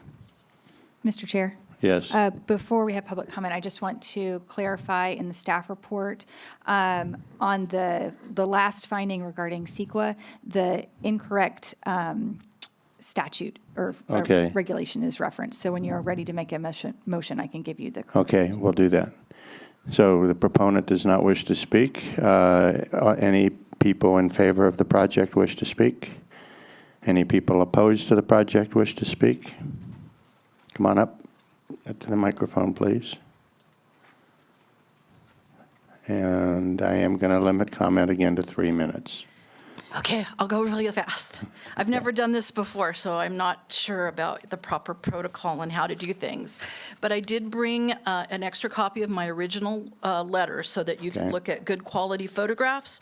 And I also brought a secondary supplemental letter for today with color photographs of the area in question. I live at 18721 Middle Camp Sugar Pine Road, which is right in the middle of the zoned area. So this is me right here. So I was confused about the no need for an access road or permit because this is right next to, yards from my bedroom window that goes into here to this parcel right here. But my primary concern, that's my personal concern, but my primary concern is for the integrity of the area. I've colored in this green swatch right here, the keys up there, because this area floods at least 3 months a year, sometimes 4 months. We're in our 4th month right now. So if you went and drove up there today, you would see. You need to stay at the microphone, I want to please. show you. Sorry, just told you I didn't know what I was doing. It's on the second handout with the color pictures. It shows you a creek picture of Sullivan Creek right behind my residence on the Larson property. And it's flooded a good 25 to 30 feet on either side of the creek right now. It's mushy. You're going to sink 6 inches into the water. And the photograph shows that. This photograph was actually taken last month at this time, the 10th of last month, with the snow in it. So what I've done on the board here is I've put photographs of the different areas up so that somebody could actually see. I don't understand your process, but maybe we do zone for building where building isn't possible. I don't know. But that's my concern. This area right behind the proposed split, there's an earthen dike that I understand from my neighbor, I don't know if I should say his name or not, but I could identify him, told me it was built around the time before the apple orchard was put in, between then and the gold rush times. And there's total swamp on the other side of that, and down the 8-foot berm in back of my neighbor's property and the Larson property that they're talking about splitting. It's just total swamp. And it stays total swamp and all green pretty much all year. It might dry up a little bit in August, but there's a lot of water there. In addition, concerns about wildlife. I have seen red fox in the area. On my time? It's been 3 minutes. Okay. Okay, I'm going to have to ask you to wrap up. Since we didn't have anybody pro, I'm going to give you about 30 seconds to wrap up. Okay, you've had 3 minutes. Okay, sorry. Thank you. The environmental impact report, I understand that was referenced in the study, is over 20 years old, almost 25 years old, and I question the viability of that with all the laws and regulations and changes that have happened in the last 20, 25 years. So I really think it needs to be looked at more. These people they own this property, they have a right to do, I believe that, it's their property. But at the same time, I think somebody really needs to look at what the land is like. Thank you very much. We got your point. Thank you very much. And by the way, that is public domain information, so you're going to have to leave it with our clerk of the board. Thank you. Sorry for not telling you that before. It's all right. Thank you very much for coming and discussing your views. Okay, anybody else against the project? Anybody else neutral? Okay, then I'm going to close the public comment period, bring it back to the board. I believe it's in your district, right? I do have a question. Go ahead, Supervisor Gray. Question, or maybe just for clarification, that there's no possible way that anybody's going to be able to build in those swamp areas, are in that drainage. Is that correct? Good morning, Quincy Yaley, Assistant Director of the Community Resources Agency. So at the time that there was an intention to build, they would need to submit a building permit to our department. We review it at that time for cultural resources. The intent of staff's review on this project is that there are what appears to be aquatic habitats as described by the neighbor on this site. And there are other agencies, both state and federal agencies, that the property owners would need to pull permits from if there was a disruption of any jurisdictional areas, such as a driveway crossing of things of that nature, or a building, or a future building. So we believe that there are other agencies that will require permits from the applicant if they are needed at that time. Okay, thank you. So And the I just kind of the bottom line is this is a rezoning request and not a building permit request, right?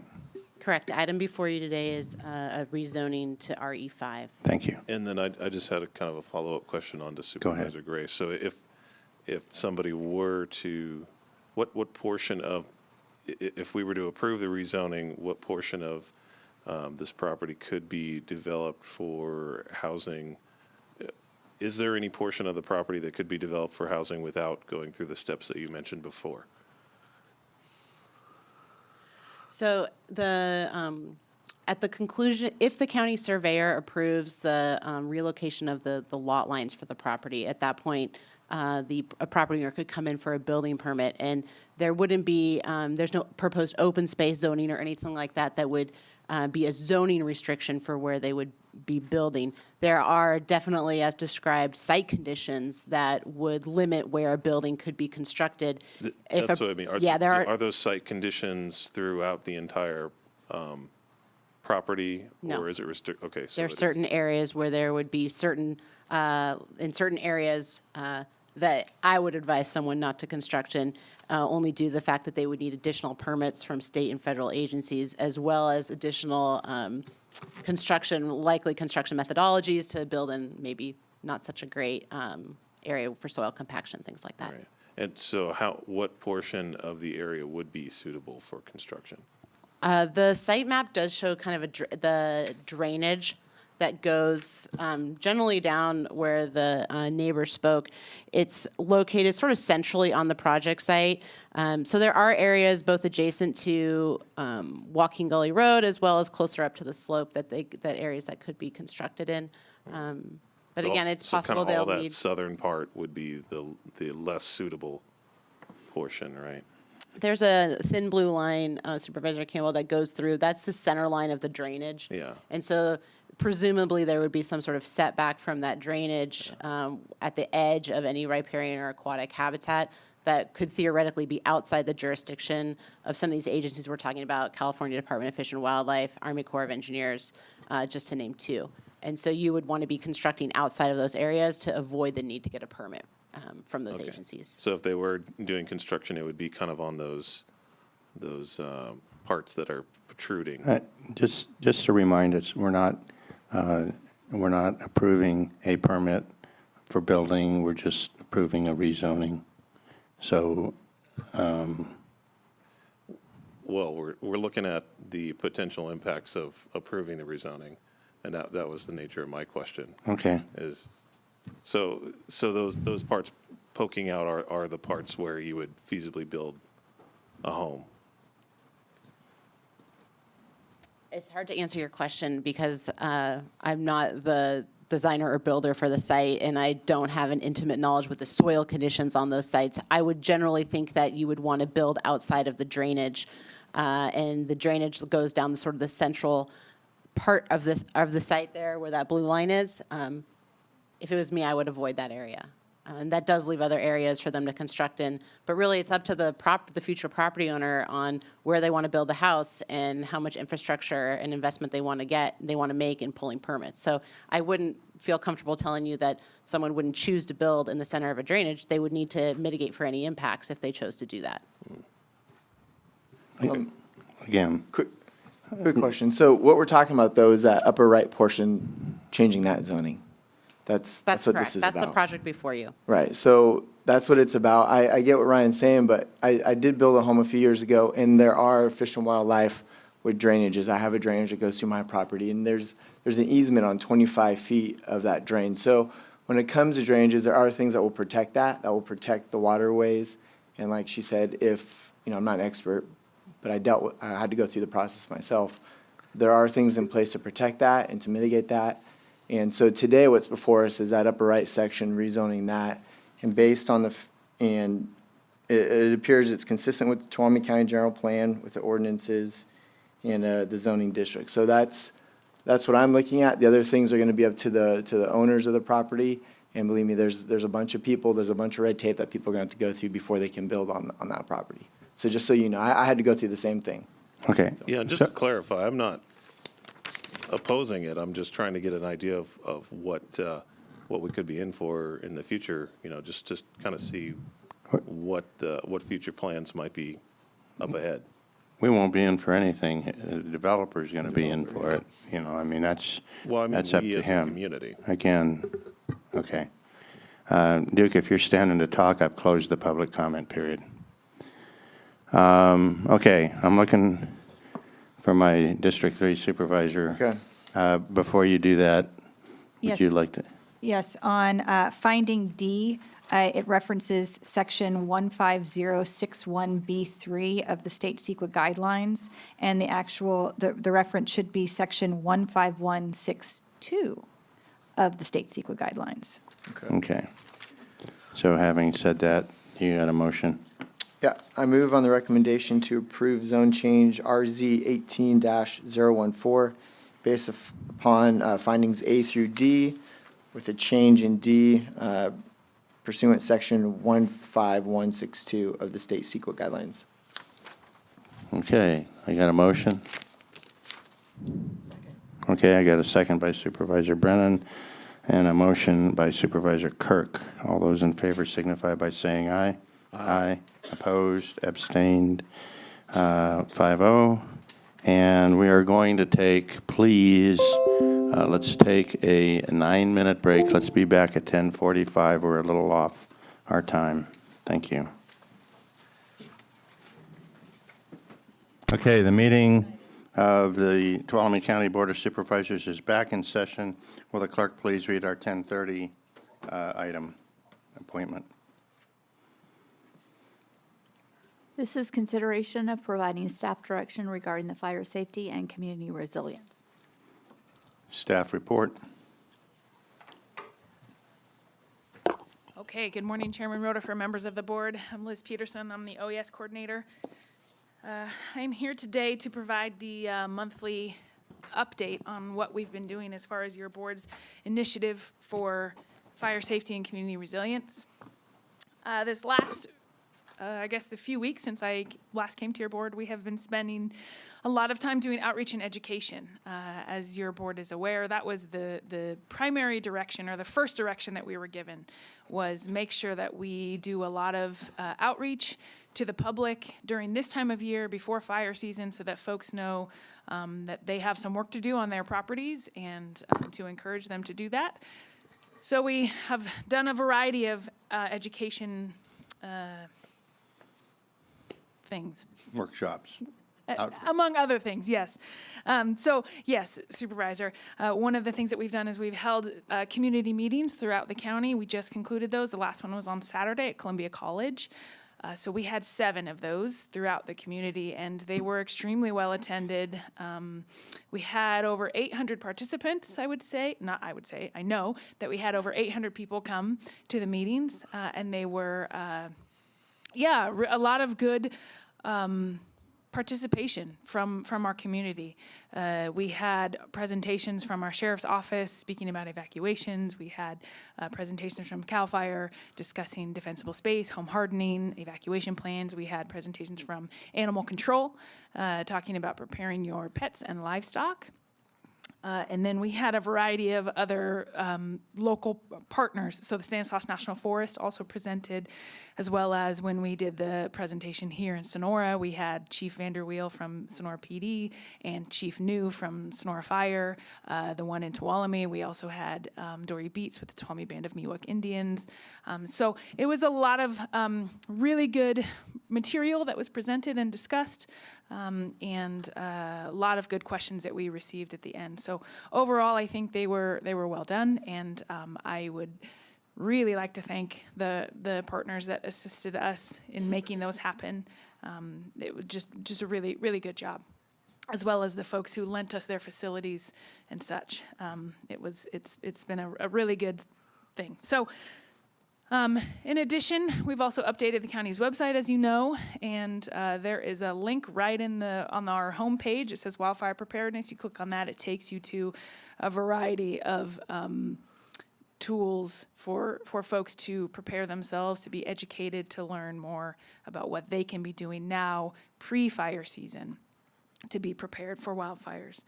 We also, as you know, developed community maps for 22 different communities here in the county, as well as an interactive map for folks whose maybe community isn't exactly represented on one of those maps.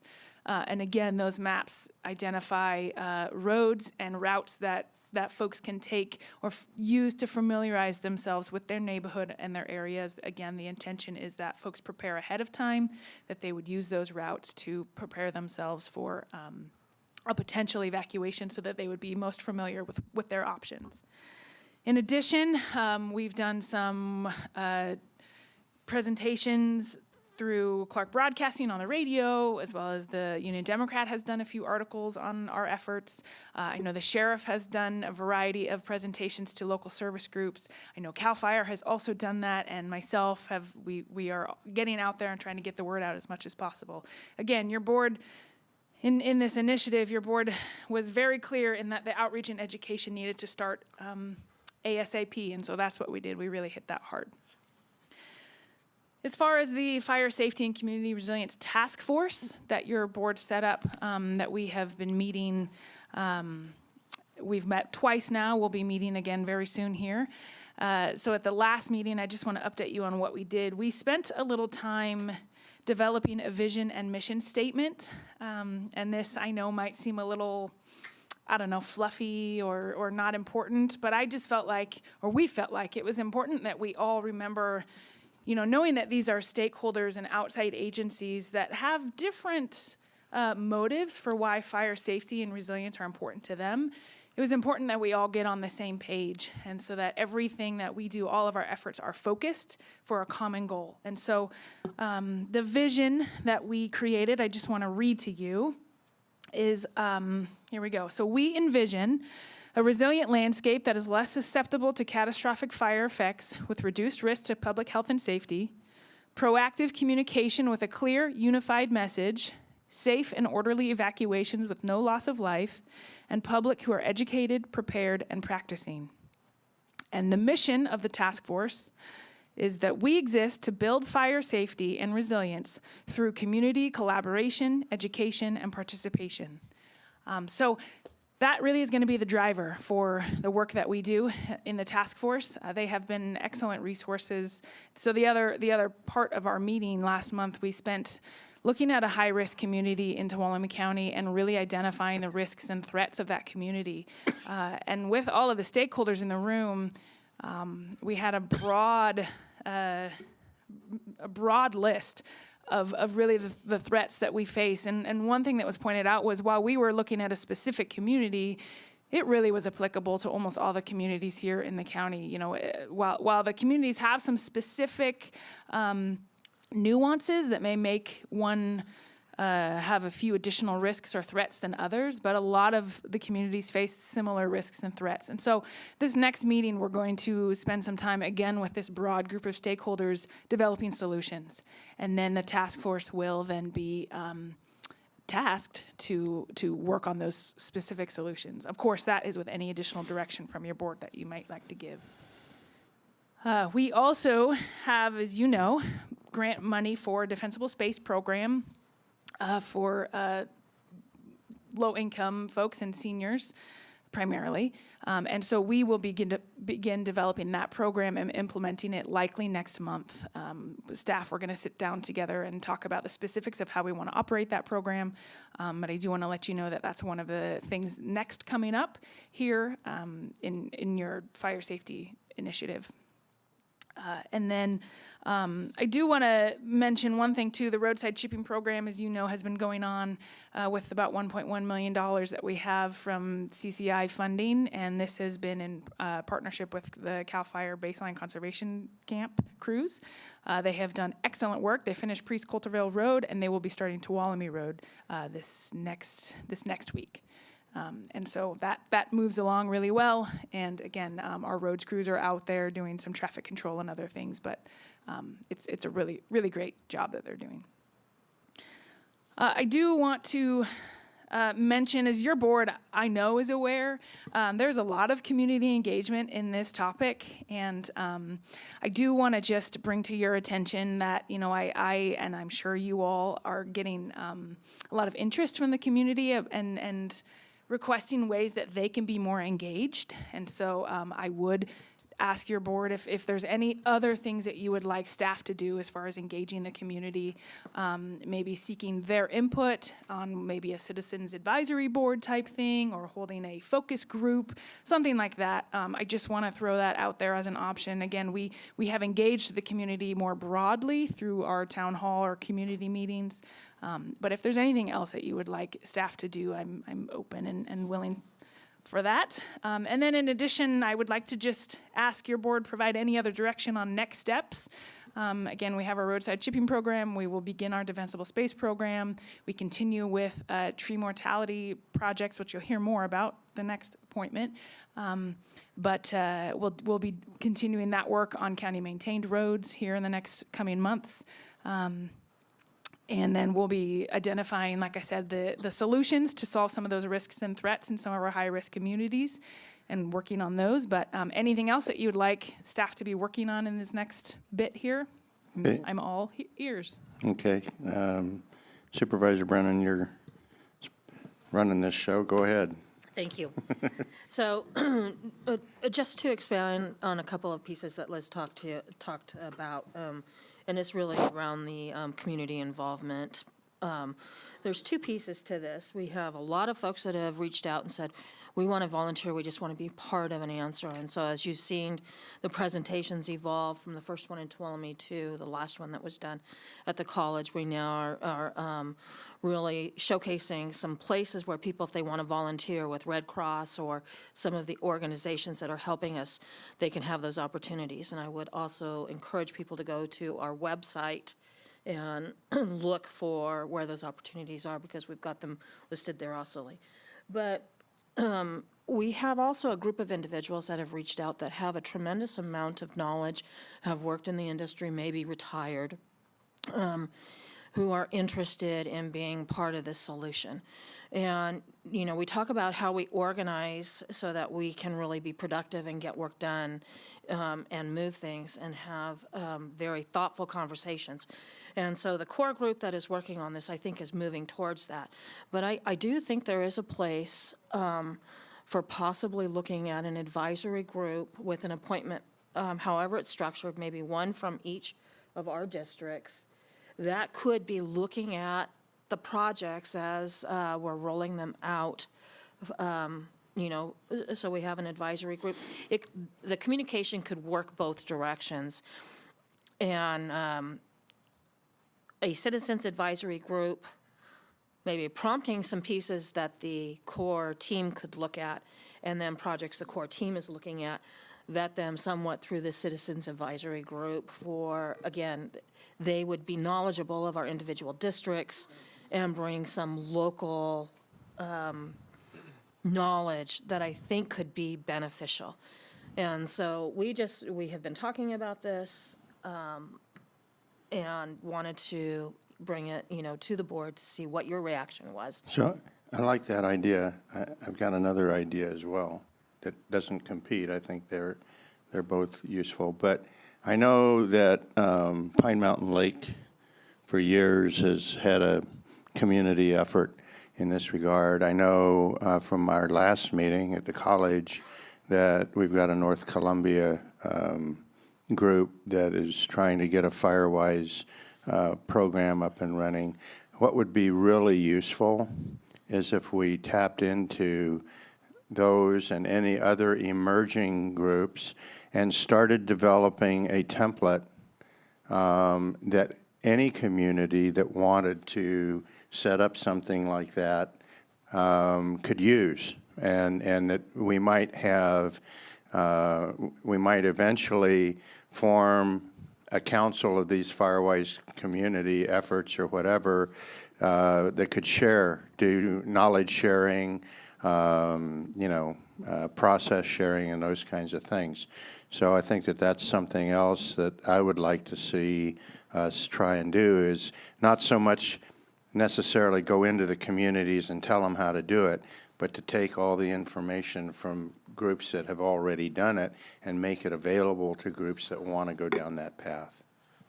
I like that idea. The FireWise community groups, they're engaged, they're interested. That might be our community groups, is getting those together. I think Wednesday I have a meeting with Lambert Lakes with their group, and it's a resource I think we could really tap into. I like that idea. So that was the last piece of my comments, is that, and it's really around these FireWise, fire-safe community concepts.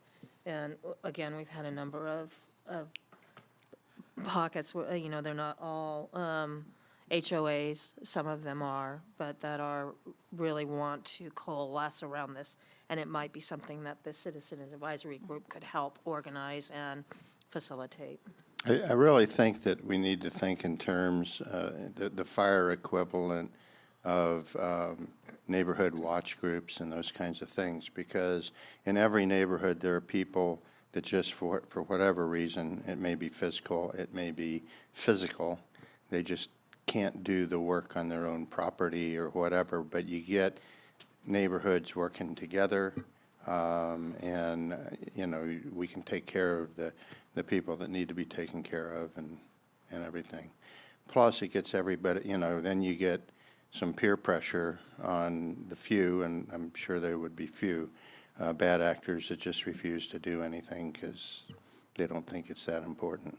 So you get communities working together. It's the best way. It's the way we did it, decades ago, before we got all kinds of government intervention in the program.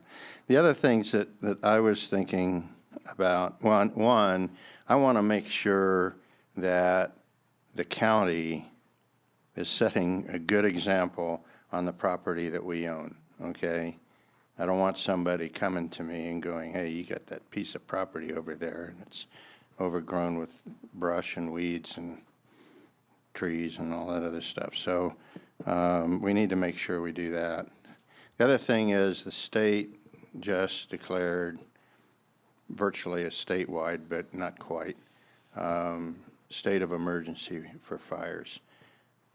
I want to know, because I think the governor's going after some Fed money.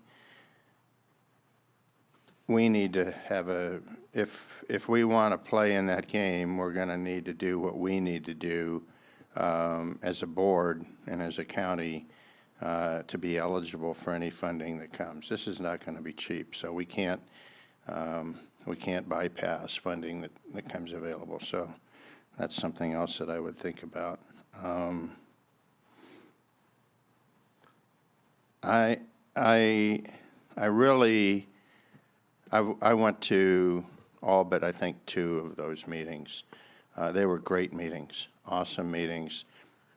Like you said, over 800 people. I think it's really was a real success story, but we can't rest on our laurels. But I do want to thank all the folks that partnered. And I tried to emphasize at the last meeting, because that was the one I had a speaking part at, but that, and this is for the public, all those presentations and everything They weren't quite off the shelf, but we've been doing this, okay? Sheriff's been dealing with evacuations. Sometimes it's floods, sometimes it's fire. Fire's been dealing since rimfire. This isn't something new to this county. And we've got really good people in place where we need to have them.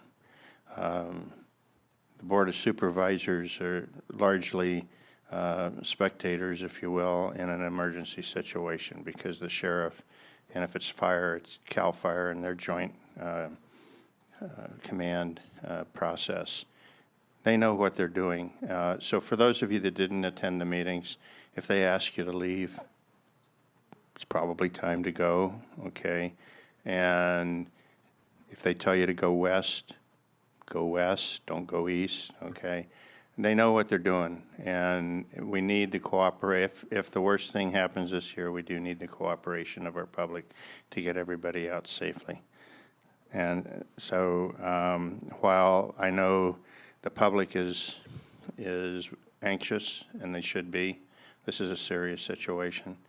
But we have people that know what they're doing, and if the worst things happen, we're going to do our very best to help people get out and survive the situation. So I thought it was a really good job on the meetings.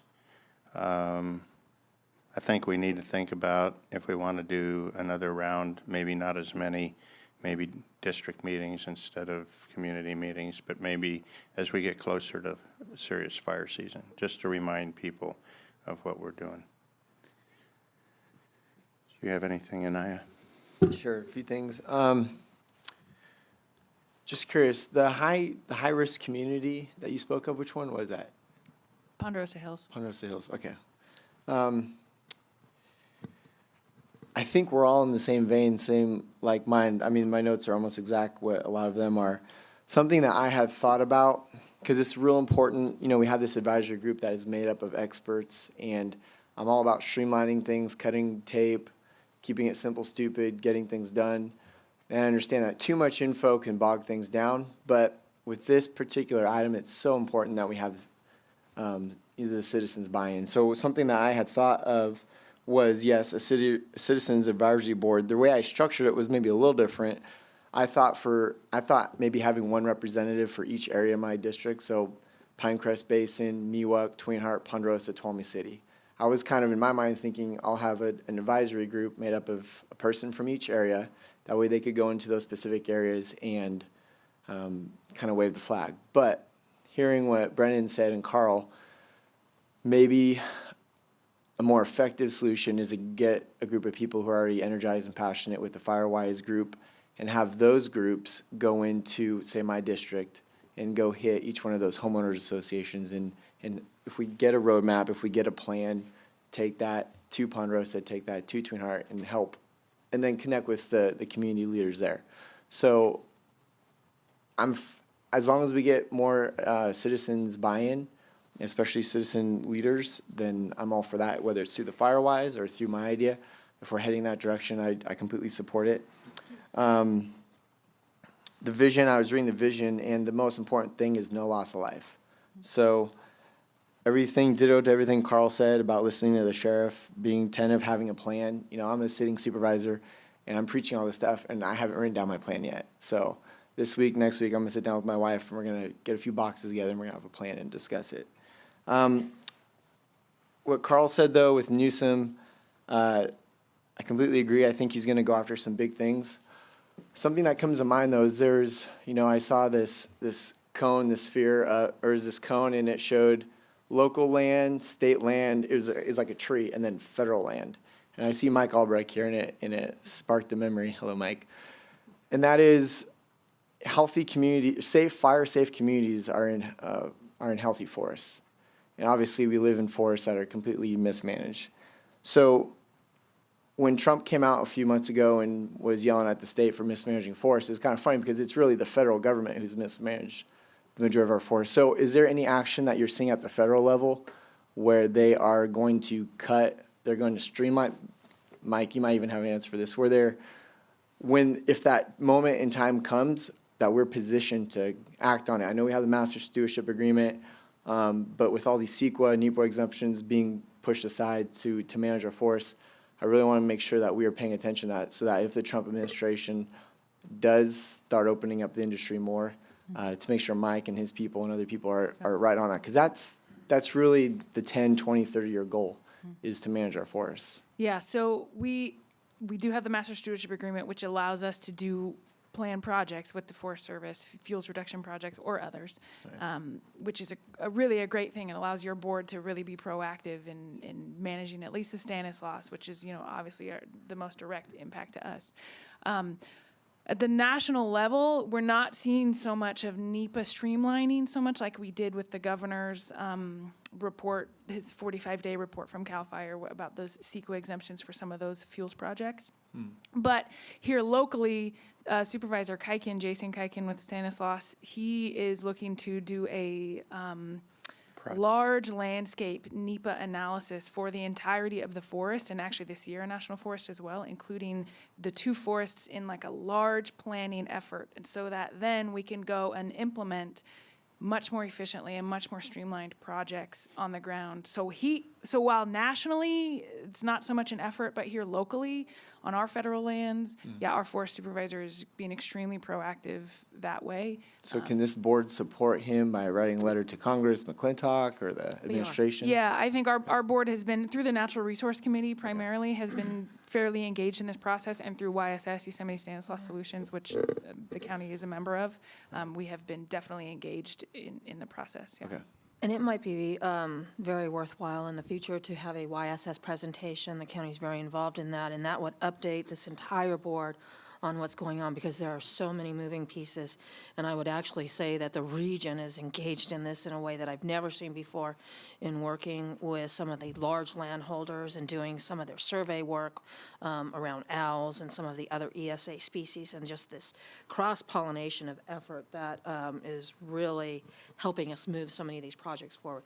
So I think that's an important point, and I would encourage us to look at how we would schedule a presentation that would really inform this board about all of the moving pieces, because there are a lot. And this county has been proactive for a number of years in a way that is leading the region, and the regional forester will talk about that. I've been to numerous meetings where he'll Supervisor Brennan. But for this particular issue, I'm hoping that this board would then agree to give Ms. Peterson and myself the opportunity to bring a recommendation back on how we would structure an advisory committee and move this conversation forward. Okay. Before we get there, Supervisor Campbell, you had some stuff.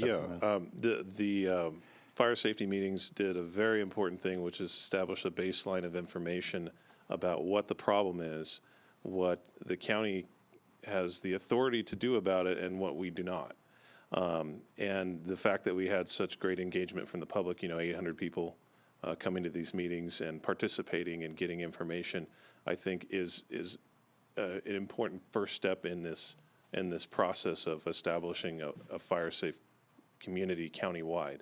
And so as a first step, I see that the following step is something like what Supervisor Brennan suggested within a Citizens Advisory Committee. I wholeheartedly support that idea, because I think we're at a point now where we need to give the public a voice in setting policy with how we're going to approach this problem going forward. And the other thing is that enthusiasm is one of the most precious commodities there is. And this issue, we have a great deal of enthusiasm from the public, and we need to harness it. And so if there are people out there who want to participate, and I know I have several in my community, Supervisor Kirk knows several as well, I think we all do, that are itching to make a difference and make this, whether it's established Firewise communities or, help us in setting policy that's going to work. So I think that is an excellent idea for a next step in this process. Okay. And one last thing, since Ponderosa was one of the high-risk communities, have we been looking at the evacuation road for that in Supervisor Campbell's district? the Mount Provo Road and then what was the road that you have out there? For Cume- Cedar Ridge? Yeah. Yeah, so there's Old Oak Ranch, there's Mount Elizabeth, Cuman Mill obviously is the main road. I would just like those groups looking, if they would, specifically at those 2 roads. Yep. 'Cause Okay. fire season's coming. And I know our roads department is, but I'm gonna keep saying it every No, meeting. that's fine. All right. Yeah, and that, I know you know, but it ultimately comes down to priorities and how your board wants to spend the jars of So- funding and landowner So, issues as well. so I like Supervisor Brennan's request that we let, I think we've all put a lot of information out there. I know that Liz has been taking copious notes, mentally, if not physically. So I'll yield to Supervisor Brennan, but you think that you and Liz have got enough to go back to the group and come back with a... I do. Okay. Are we good with that? Okay. Then, thank you, Liz. Public comments? I'm sorry. Should have had those earlier. Thought I did. Yes, ma'am. Hi, my name's Mary Ann Schmidt. Couple things, great ideas on including the public. Wish it had been done sooner, but the fire-wise communities are a great avenue. However, they are hard to start. It means a lot of commitment. You have to build a board. You have to go and build a plan.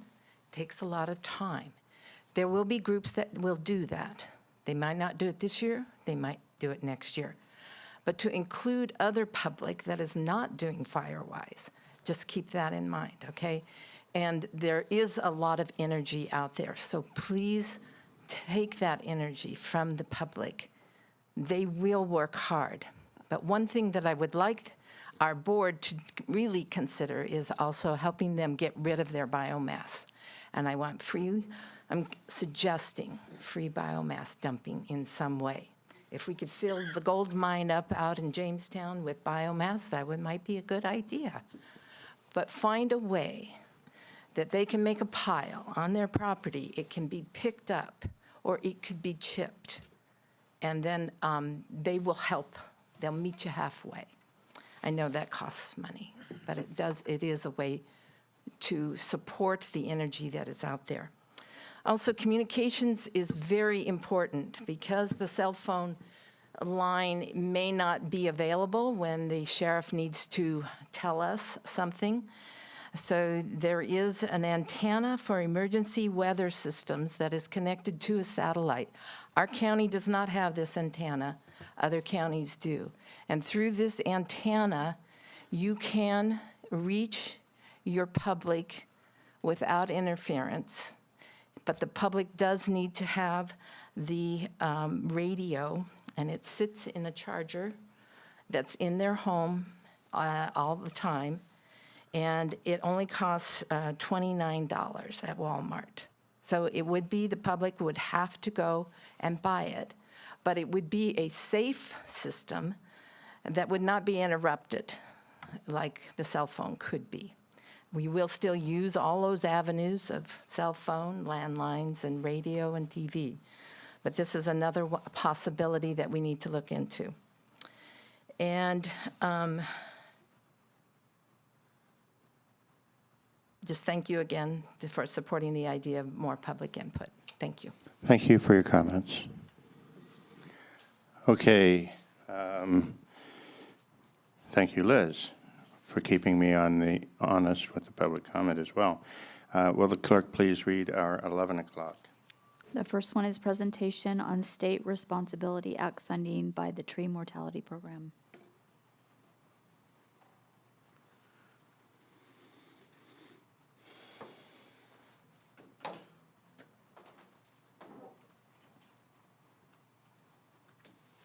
Cast of thousands.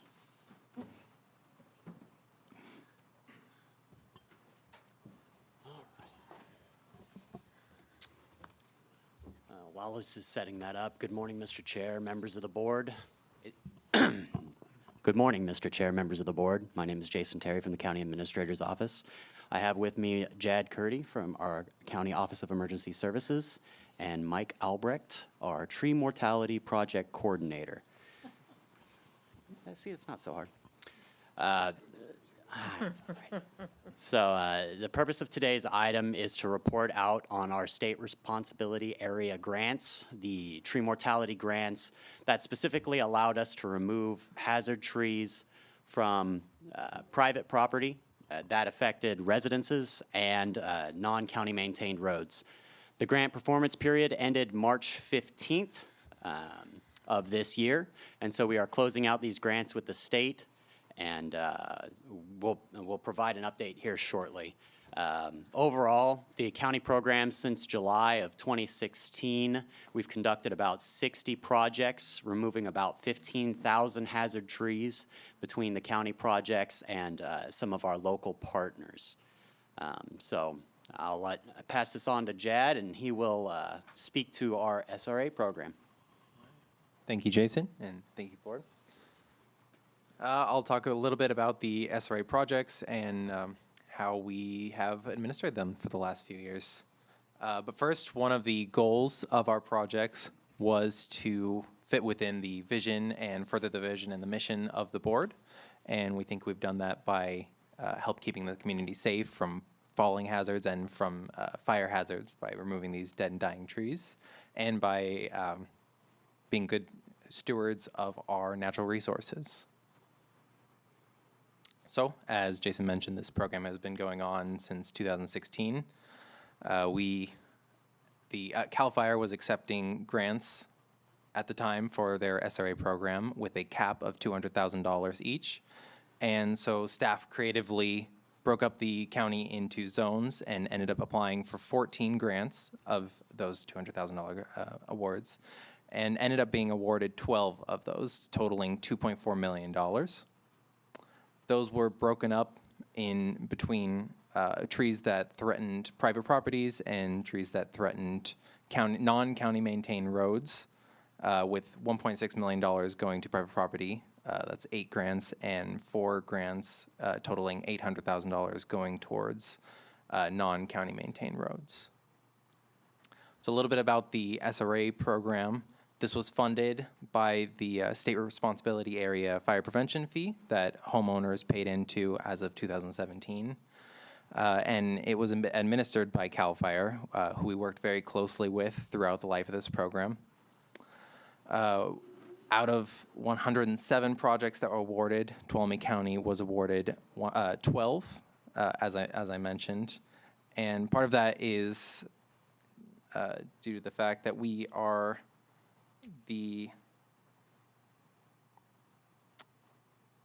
out of the 10 high hazard counties throughout the state, Tuolumne County has taken over the second place in the amount of trees that we've removed. And as I said, we work very closely with CAL FIRE to further their goals of education, planning, and removal of dead and dying trees. So as Jason said, the over 50 projects that we accomplished, over 60 projects that we accomplished. The life of one of these projects started with the homeowners. They would provide us access to their property through right of entry permits, and either on their own by hearing about the program, or we would send out mailers to project areas. This would get entered into our mapping system that was put together by GIS, who helped us a lot with this program. And then we would send out surveyors, certified arborists, or registered professional foresters to survey the property for dead and dying trees that fit within the program limits. At that point, we would the project would go out to bid, and a contractor would be awarded the project based on whoever provided the most value for their bid. And then once a project was completed, it'd be reviewed and submitted to CAL FIRE. I just want to emphasize for 1 second the picture here, and I know the color may not be great, but this is the up by Epperson Park. Twain Hart Drive is running right beyond those trees there. You can see right along the skyline all the dead trees that were removed, making not only the park safer, but the major collector on the other side there. Thank you. So this program has been a relentless effort by staff and by the county and the board to mitigate the risk of these trees. We have always put safety first and can proudly say that we have not had any fatalities or serious injuries through the life of this program. Unlike what we originally pictured the program to have, there was no fee to or no cost to homeowners. This was entirely grant funded and paid for by the county through the grant funds. This has provided an immense relief to homeowners and has protected property and the county. We went through a lot of iterations of the program and ended up adapting the program to the needs at whatever the time was. And one of the big ways we did this was by allowing homeowners to submit right of entry forms online, as well as through other methods, including mail and email. We ended up receiving over 900 right of entry forms through our website, many of which we might not have received otherwise. Additionally, the original program was only allowing the county to remove trees from properties, and we ended up pushing for help from CAL FIRE to allow us to remove downed logs on property. And I don't know if you can go to the next slide. For example, these logs were left by felling operations from other agencies, and we were able to remove these as well as other properties. Another way we adapted the program was by requesting zone expansions. So some of the zones we discovered had less tree mortality than we originally anticipated, and some had much more than the $200,000 grant limits would allow. So we ended up putting requests in through CAL FIRE, and with our good relationship with them that we maintained, they ended up allowing us to expand 2 of our zones, Zone 1 and Zone 8, to cover the majority of the county, so those funds could be used when they might not have been. We also put together, created door hangers that allowed us to provide program information and get in touch with homeowners who were absent, who wouldn't answer the door, or whom we might not have been able to get a hold of through the phone. And then we were also able to put together a task order program that significantly reduced turnaround time for putting out projects and allowed us to end up taking more trees by the end of the program. This is an example of our Zone 1 expansion as well as our Zone 8 expansion. And you can see it covered more than double the amount that the zone originally covered. And as part of these expansions, like Jad mentioned earlier, we were limited by the $200,000 cap, and really creation of these arbitrary zone lines were just to allow us to get the maximum funding that we could to do as much work as we could. But these modifications allowed us to go into places such as Ponderosa Hills, which were previously unawarded. That was one of the 2 projects that were unawarded, and also along Confidence Road up to Sugar Pine up there. Thank you. And here is an example of our door hanger that was designed by staff. You can. All right, and I just want to give a quick shout out to Amanda Bro, who worked on a lot of these things for us. And not only did she create this online right of entry, but she's helped us in other ways with the modifications to the website. That was in large part by her efforts, and also appreciate her making this presentation, as it is a lot more visually appealing than the first draft. Yes, a big thank you to Amanda. So our GIS friends helped put together this heat map showing where the trees were taken down. And you can see there's a significant portion over right above Tuolumne there in Ponderosa Hills, in Pine Mountain Lake down in Groveland, as well as up from Crystal Falls through to Miwok Village. And just taking a step back from the SRA program, our tree mortality program as a whole has taken about 4 times more trees than the SRA program alone. Through funding from our California Disaster Assistance Act, mainly in those same areas as SRA, as well as funding from the U.S. Forest Service, which allowed us to take trees along county maintained roads in Forest Service areas. And those large heat maps, heat spots. So some of the results that we've seen from the program as compared to the original expectations, we originally thought that we would be able to, that we would spend $1,000 per tree to take them down out of our $2.4 million grants, and it ended up costing us only $600 per tree, and with no cost to landowners. Would you like to speak a little about that? All right. And again, that $1,000 for the per tree gave us an estimated 2,400 trees that we'd be able to remove, and we ended up taking a lot more at 3,200 trees as well as 300 log piles.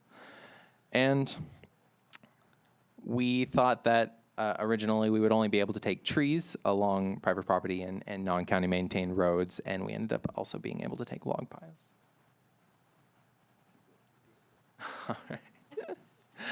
So I'd just like to highlight some of the accomplishments of the program. Again, a big area that we were proud of is that there were no fatalities or serious injuries, and that was always a big focus of the program.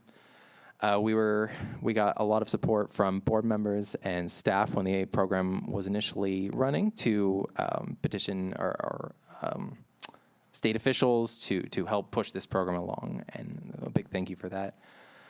We ended up removing thousands of hazards before this last storm season that could have fallen on private property or blocked roadways and prevented evacuation routes, and that was the hard work of our contractors and staff, as well as a lot of work being done throughout the storm and in the snow and adverse weather conditions. We had a lot of help from our GAS staff friends and a lot of work that they've done above and beyond what was required of them. So thank you for that help there.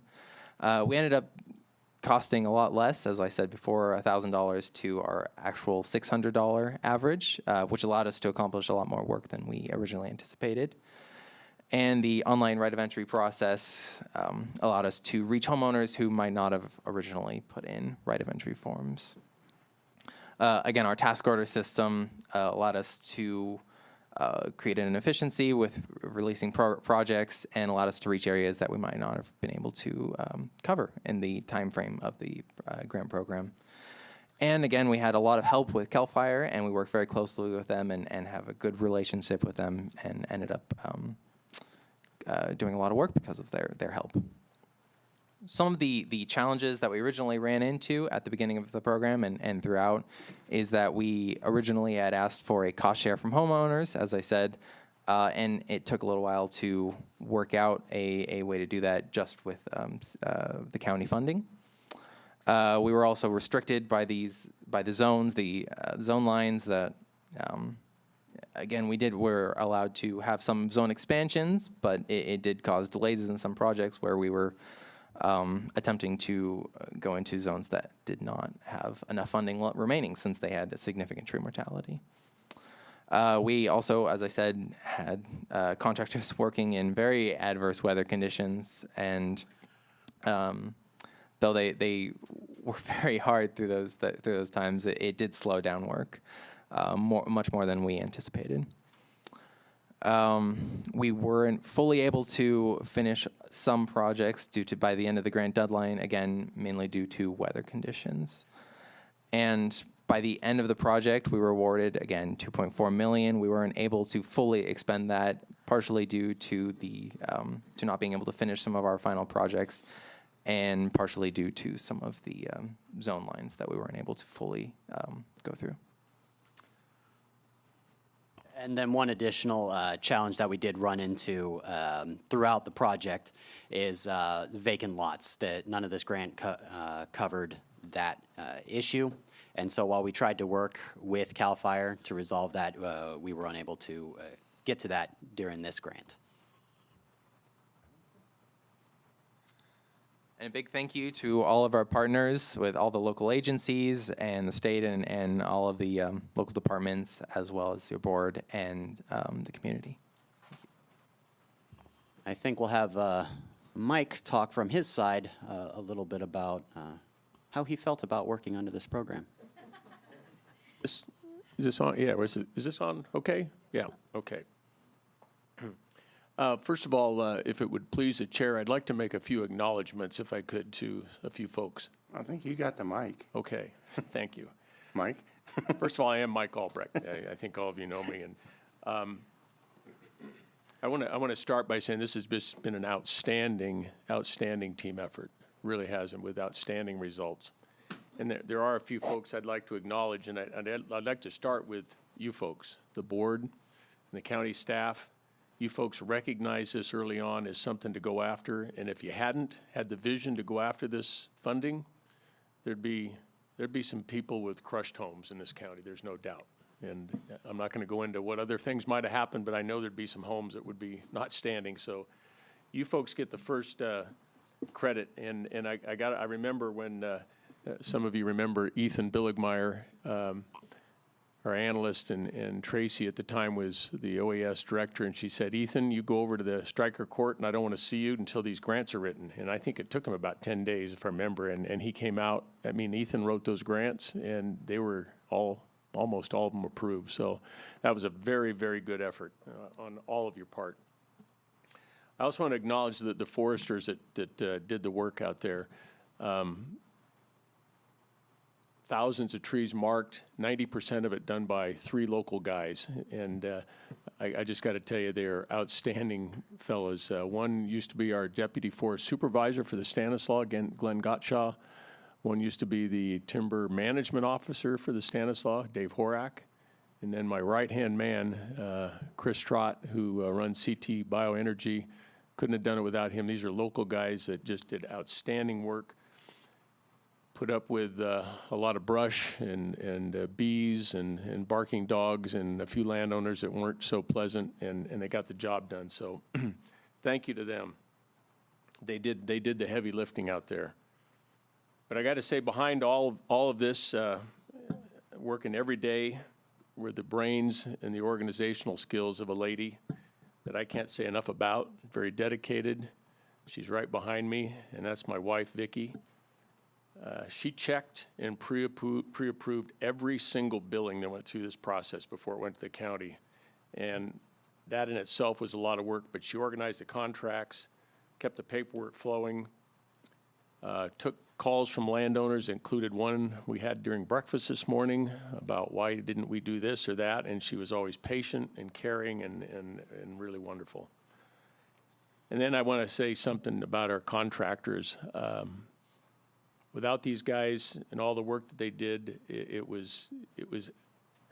I just wrote down there were a lot of jaw-dropping moments. I wish you folks could have been away from here and out watching some of it, because the work that these guys did was absolutely outstanding, getting these trees down.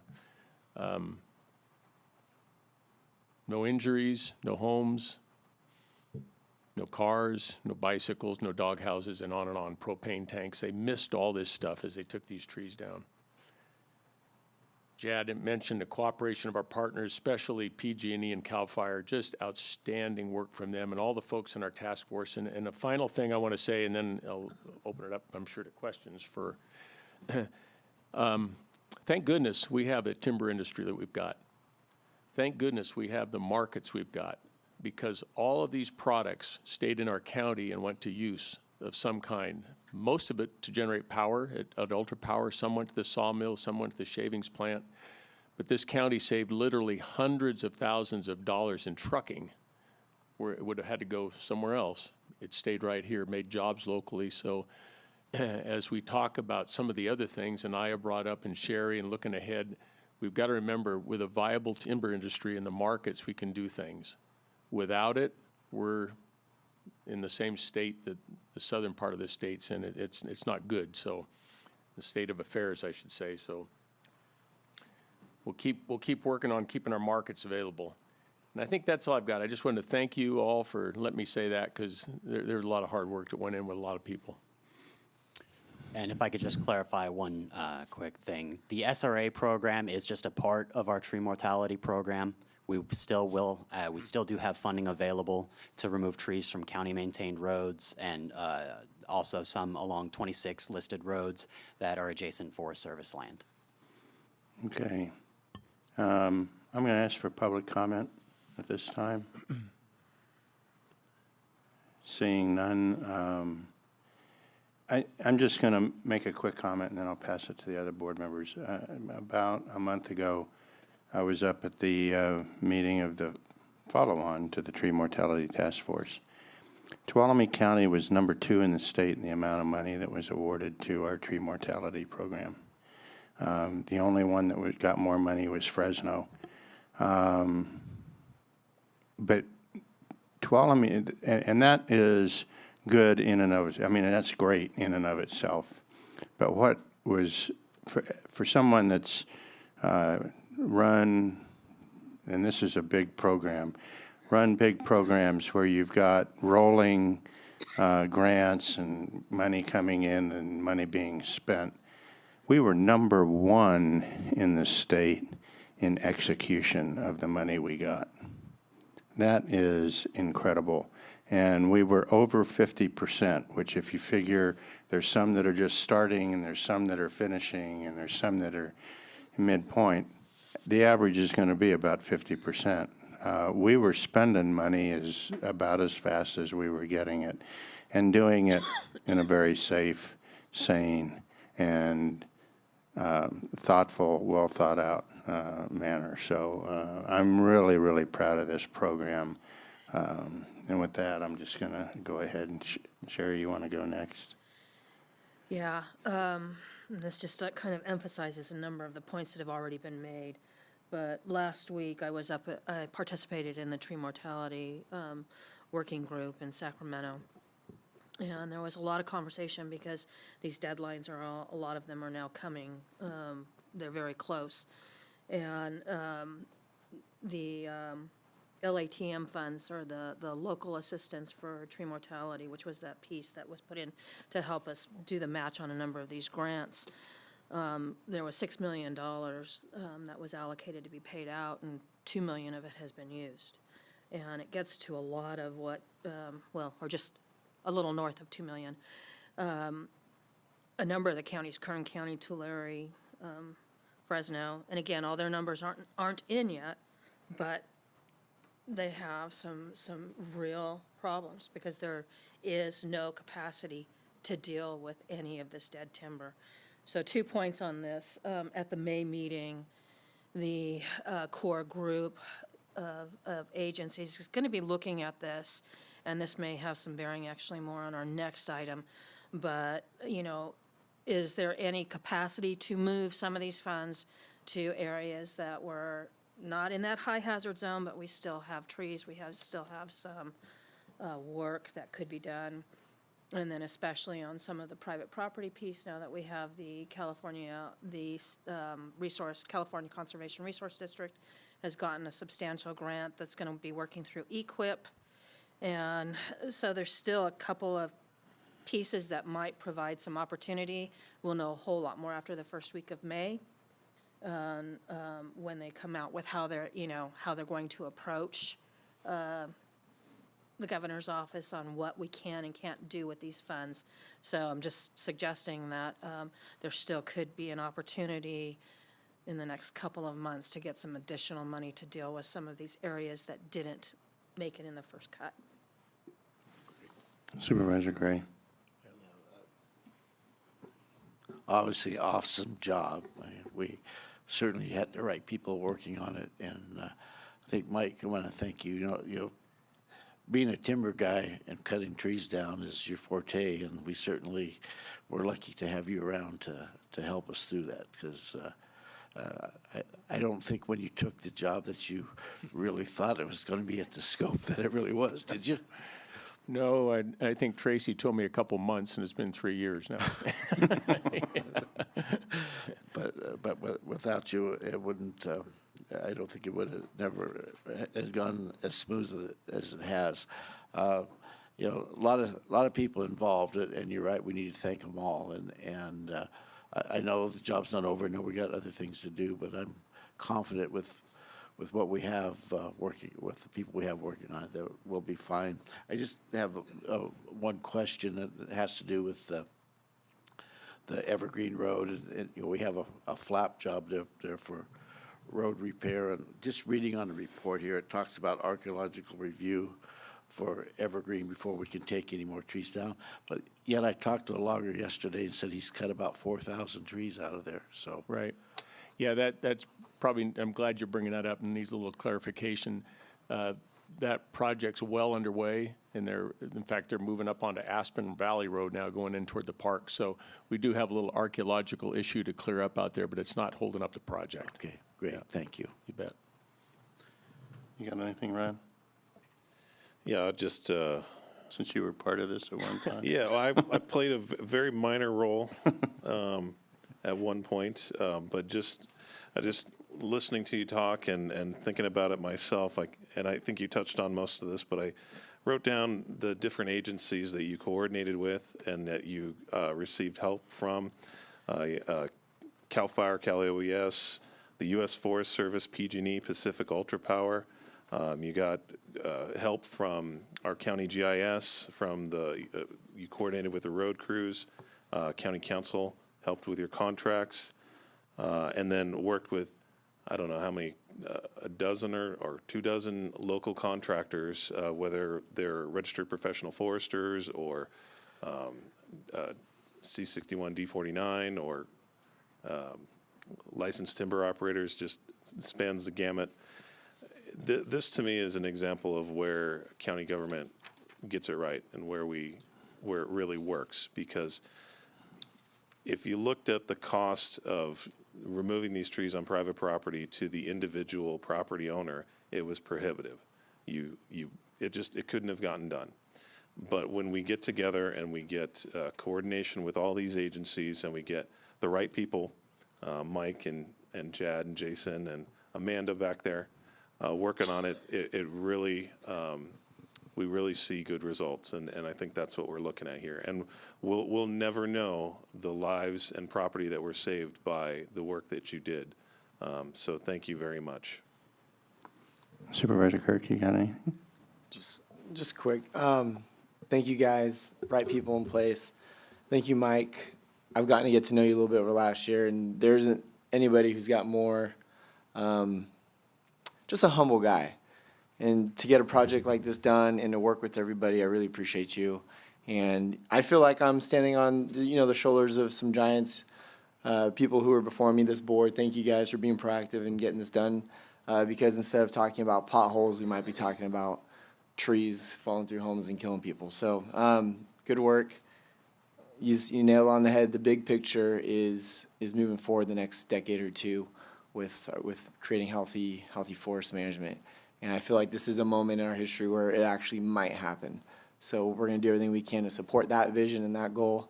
And I have a few things I'm working on behind the scenes, and if it starts to work out, I'll share it publicly. But I'm excited for the future, and thank you for you and for the staff and what you guys did. It's the first time I've ever seen something in government cost less than what the private sector would have done. So that means something was working right. So thank you. So I just want to say, for those of you that when we were talking about fire safety and community resilience, this was a 3-year head start on that, because those trees, if they hadn't fallen on houses, they'd still be out there standing, waiting for a fire to go roaring through. So again, thank you very much. I think you're probably all involved in the next item as well. So would clerk of the board please read item number 11 a.m. number 2. This is consideration of adopting a resolution to continue or terminate the local state of emergency due to pervasive tree mortality. Okay. Staff report. Yes, this local state of emergency has been in place since 2015, And at the time and currently, there's a need for this tree work. But we have accomplished a lot in the last few years. And, at the time, in 2015, as this was an urgent issue by both the county and the state, the local state of emergency provided administrative benefits through working with CAL FIRE and allowed us to get work done more quickly and more efficiently. At the time now, there is no longer that administrative benefit, and again, as we all know, there is still a significant need for tree mortality work and the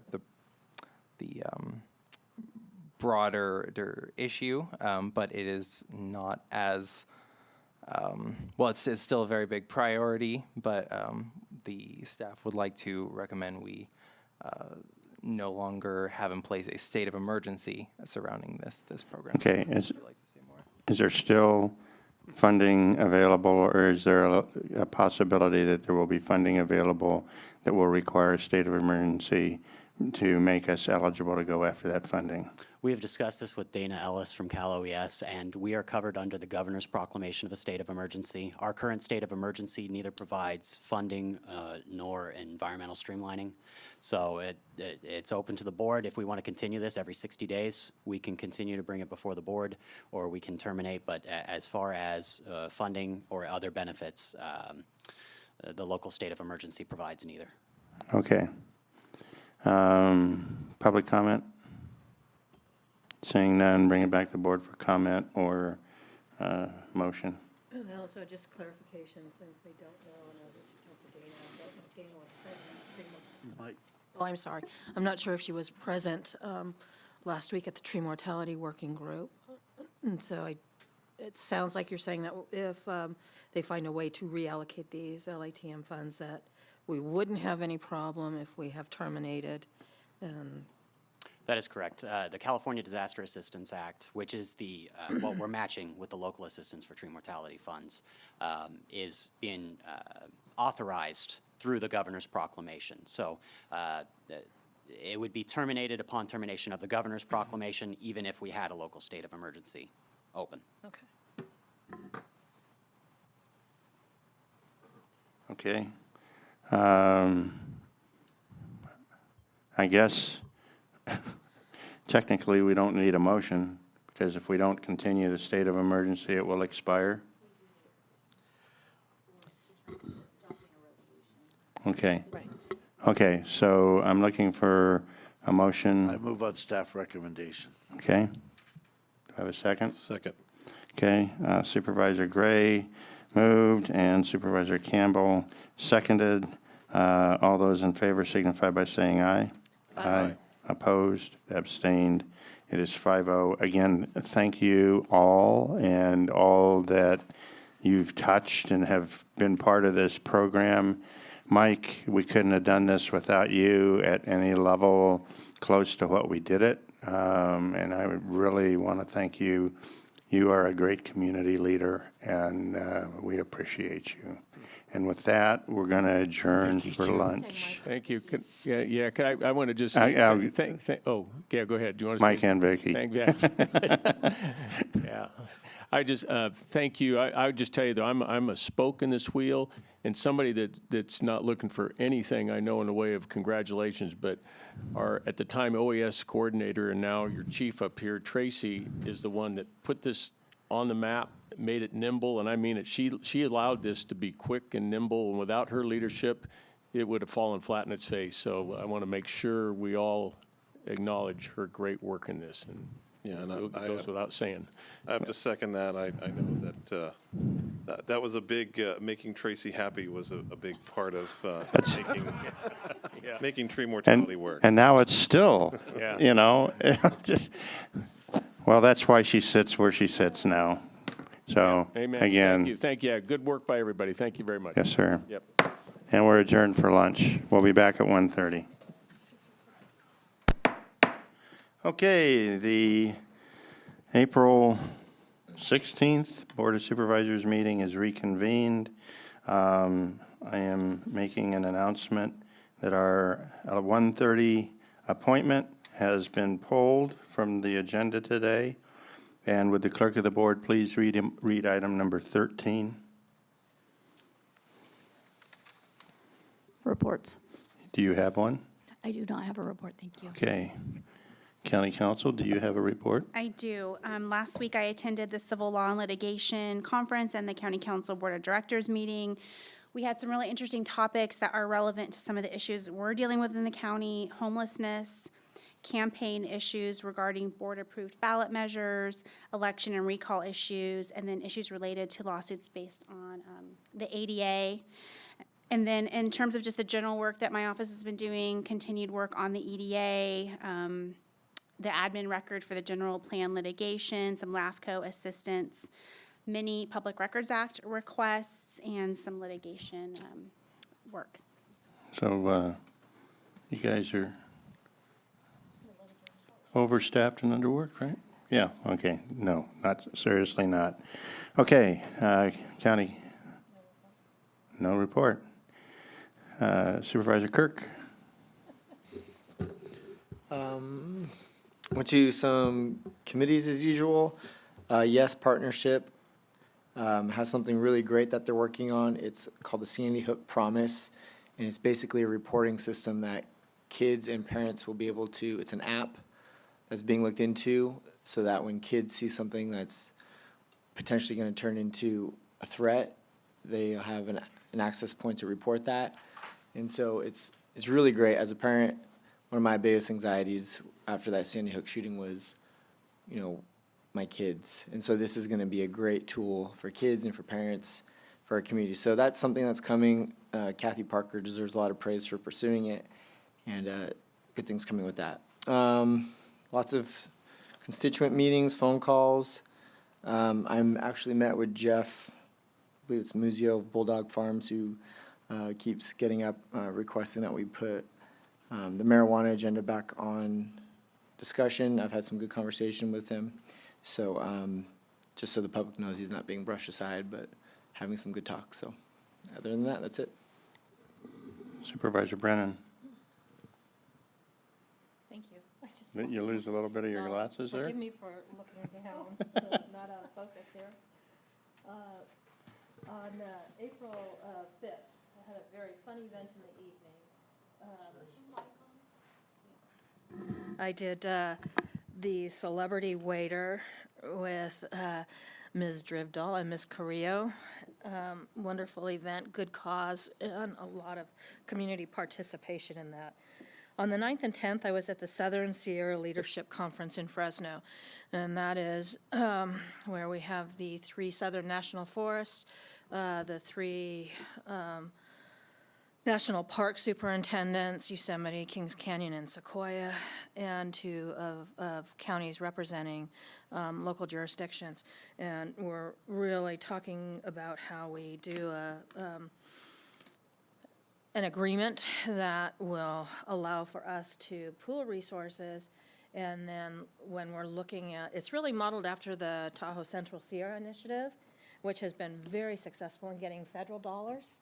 And so with Yosemite and these great parks and these forests, how we can actually pool our messaging and look at really expanding a geographic location that will be eligible for some of these very large federal grant opportunities for resource management. And so it was, they're getting very close to an MOU, and I think it's going to have could bear a lot of fruit for the Stanislaus National Forest. Okay. Supervisor Gray. Short report. Had the opportunity to go to Yosemite last Thursday. Beautiful up there. Not hardly any people. Lots of waterfalls. So if you get a chance, visit. There was a presentation on the Yosemite Railroad. It's quite interesting. It's hard to believe that we took something like that out when today it would be just an absolute gold mine and wonderful thing to have the railroad go into Yosemite. And had the privilege of being served by a CAO at the celebrity dinner. It was very good service, and everything went well, great food. And then, because I don't have my calendar in front of me, I'm certainly not going to remember everything, but we did have a robust discussion at the Housing Policy Committee and their work plan for the coming year. That's my report. Okay. Supervisor Campbell. Thank you, Mr. Chair. So I also participated in the Celebrity Waiter Dinner as a waiter. With Supervisor Brennan, I got to work with our esteemed Chief of Police for the City of Sonora. And so it was a great experience for a great cause. I had a meeting with several of the residents of Yankee Hill last week regarding basically people up there are fed up with illegal dumping. I met with the residents and also representatives from the Bureau of Land Management and discussed some possible solutions to that, increased signage, increased monitoring of that area. And I know the residents it's a pretty small area, so anybody driving up that hill with a truckload of debris, somebody's going to notice and write down your license, so it's a lot cheaper to bring it to the transfer station than it is to pay a $1,000 fine for illegal dumping. So that's just something I wanted to make people aware of. Participated on the Transportation Council, ATCA Board, Housing Policy Committee, Tuolumne County Transportation Council, and the Commission on Aging.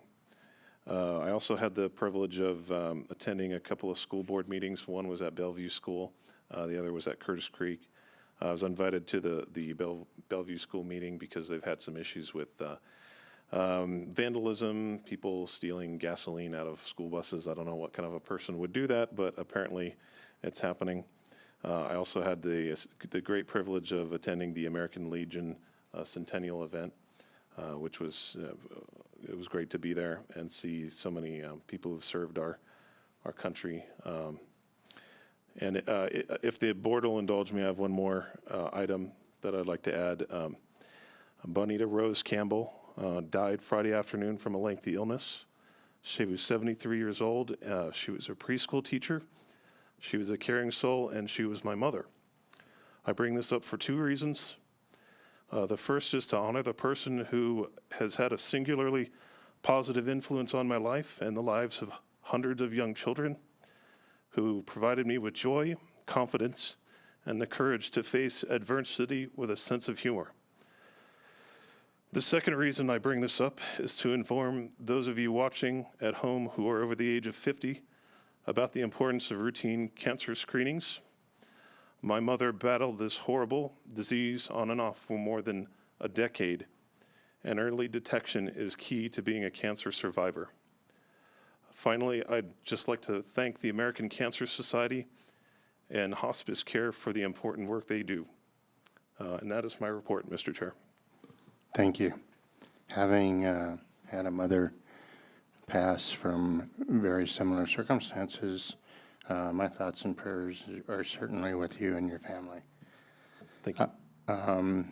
My report, I'm going to cut it a little short, but I did have the opportunity to speak at Leadership Tuolumne County, and one of the things that when I went in there and sat down, I thought, wow, they've got a lot of people from the county speaking at this thing today, and in fact, there were only two of us. Debbie Batista helps kind of oversee that program, so she was there, but Tracy Riggs and myself were the only speakers. The rest of the county staff that was there were going through the program, so I was very heartened by that, and to include our sheriff, Bill Pooley. I did attend two fire meetings, the one here in the chambers that Supervisor Brennan hosted, and the one at the Columbia College that was previously discussed. And again, if you missed those, and even if you went, everybody in this county ought to go to our website, hit the fire button on the home page, and go through every one of those links. There's a plethora of great information in there. One of the things going forward that I'm trying to pursue. I had a meeting with the staff. I joked that I might have been responsible for the skit today on the roads, because we got to talking about barrels in, barrels out, and all that stuff, and the color of money. But I think we really need to have a good work session on the board, and so I've asked the staff, and I've talked to CAO regs, and I really think it would be useful for us. I don't see a way out of the roads issue, and I think we really need to take a look at what the options are and everything. So you can anticipate that that'll be coming in the future. Great staff session. I learned a lot, and I think we do need to put some attention on that. I did attend the American Legion event, and being a member of that post, it was especially moving to me, but it was a very, very moving and a wonderful ceremony. They did a superb job. And then I also attended the ATCA meeting. And then yesterday I participated in CSAC's Rural Action, or Rural County Caucus conference call, and we talked basically about how we want to be represented in the future on CSAC's executive committee. So that'll be coming out at the next at the Ledge conference. So with that having been done, if you could read the item number, where's our first closed session? Yeah, 16, 15. No, read item 16, please. We'll come back out for the other ones, because we got to come back at 2, right? So go ahead and read item 16. Okay. Yeah. Sorry, I wasn't prepared. 16 is closed session, conference with legal counsel, existing litigation, authority, government code section 549569D. 1, John Stephen Lupo versus County of Tuolumne et al., Tuolumne County Superior Court case number CV62247. Is there any public comment on the closed session item? Do we anticipate to report out? Yes. Okay, we will be back at 2 o'clock for our 2 o'clock appointment.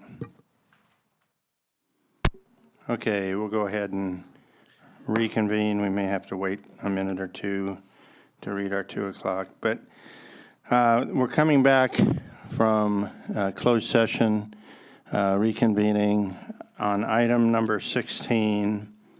Our report out is that Supervisor Gray moved, Supervisor Kirk seconded, and by a vote of 4-0 with Supervisor Brennan recused, the board approved the county council to defend the county in the matter of John Stephen Lupo versus the Tuolumne County Board of Supervisors et al., County of Tuolumne Superior Court case number CV62247, which seeks judicial review under Code of Civil Procedures, Section 1094.5 of the board's approval of a wireless telecommunications facility in Cold Springs, and the board approved tendering defense of the matter to Cold Spring Development Company, Inc., pursuant to the February 19th, 2019 indemnification agreement.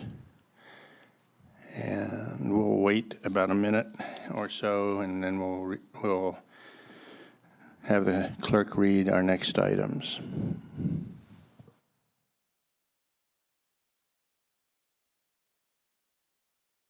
Sure.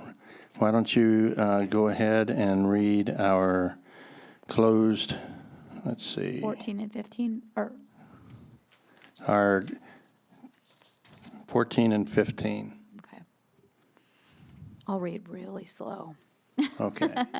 So they're both closed sessions. The first one is Public Employee Performance and Evaluation, Authority Government Code Section 54957B1, and the title is County Council. And the next one is Public Employee Performance Evaluation, Authority Government Code Section 54957B1, and the title is County Administrator. Okay, I have 2 o'clock on my computer. okay. In that case, you can read our 2 o'clock appointment. Okay. And the 2 o'clock appointment is closed session, conference with legal counsel, existing litigation, Authority Government Code Section 549569D1, Central Sierra Environmental Resource Center versus County of Tuolumne et al., Tuolumne County Superior Court Case Number CV 62142. Okay, is there any public comment on our 2 o'clock or either one of the performance evals? Okay, with that, we're going to adjourn into closed session. Do we anticipate a report out? Okay, we do not anticipate a report out.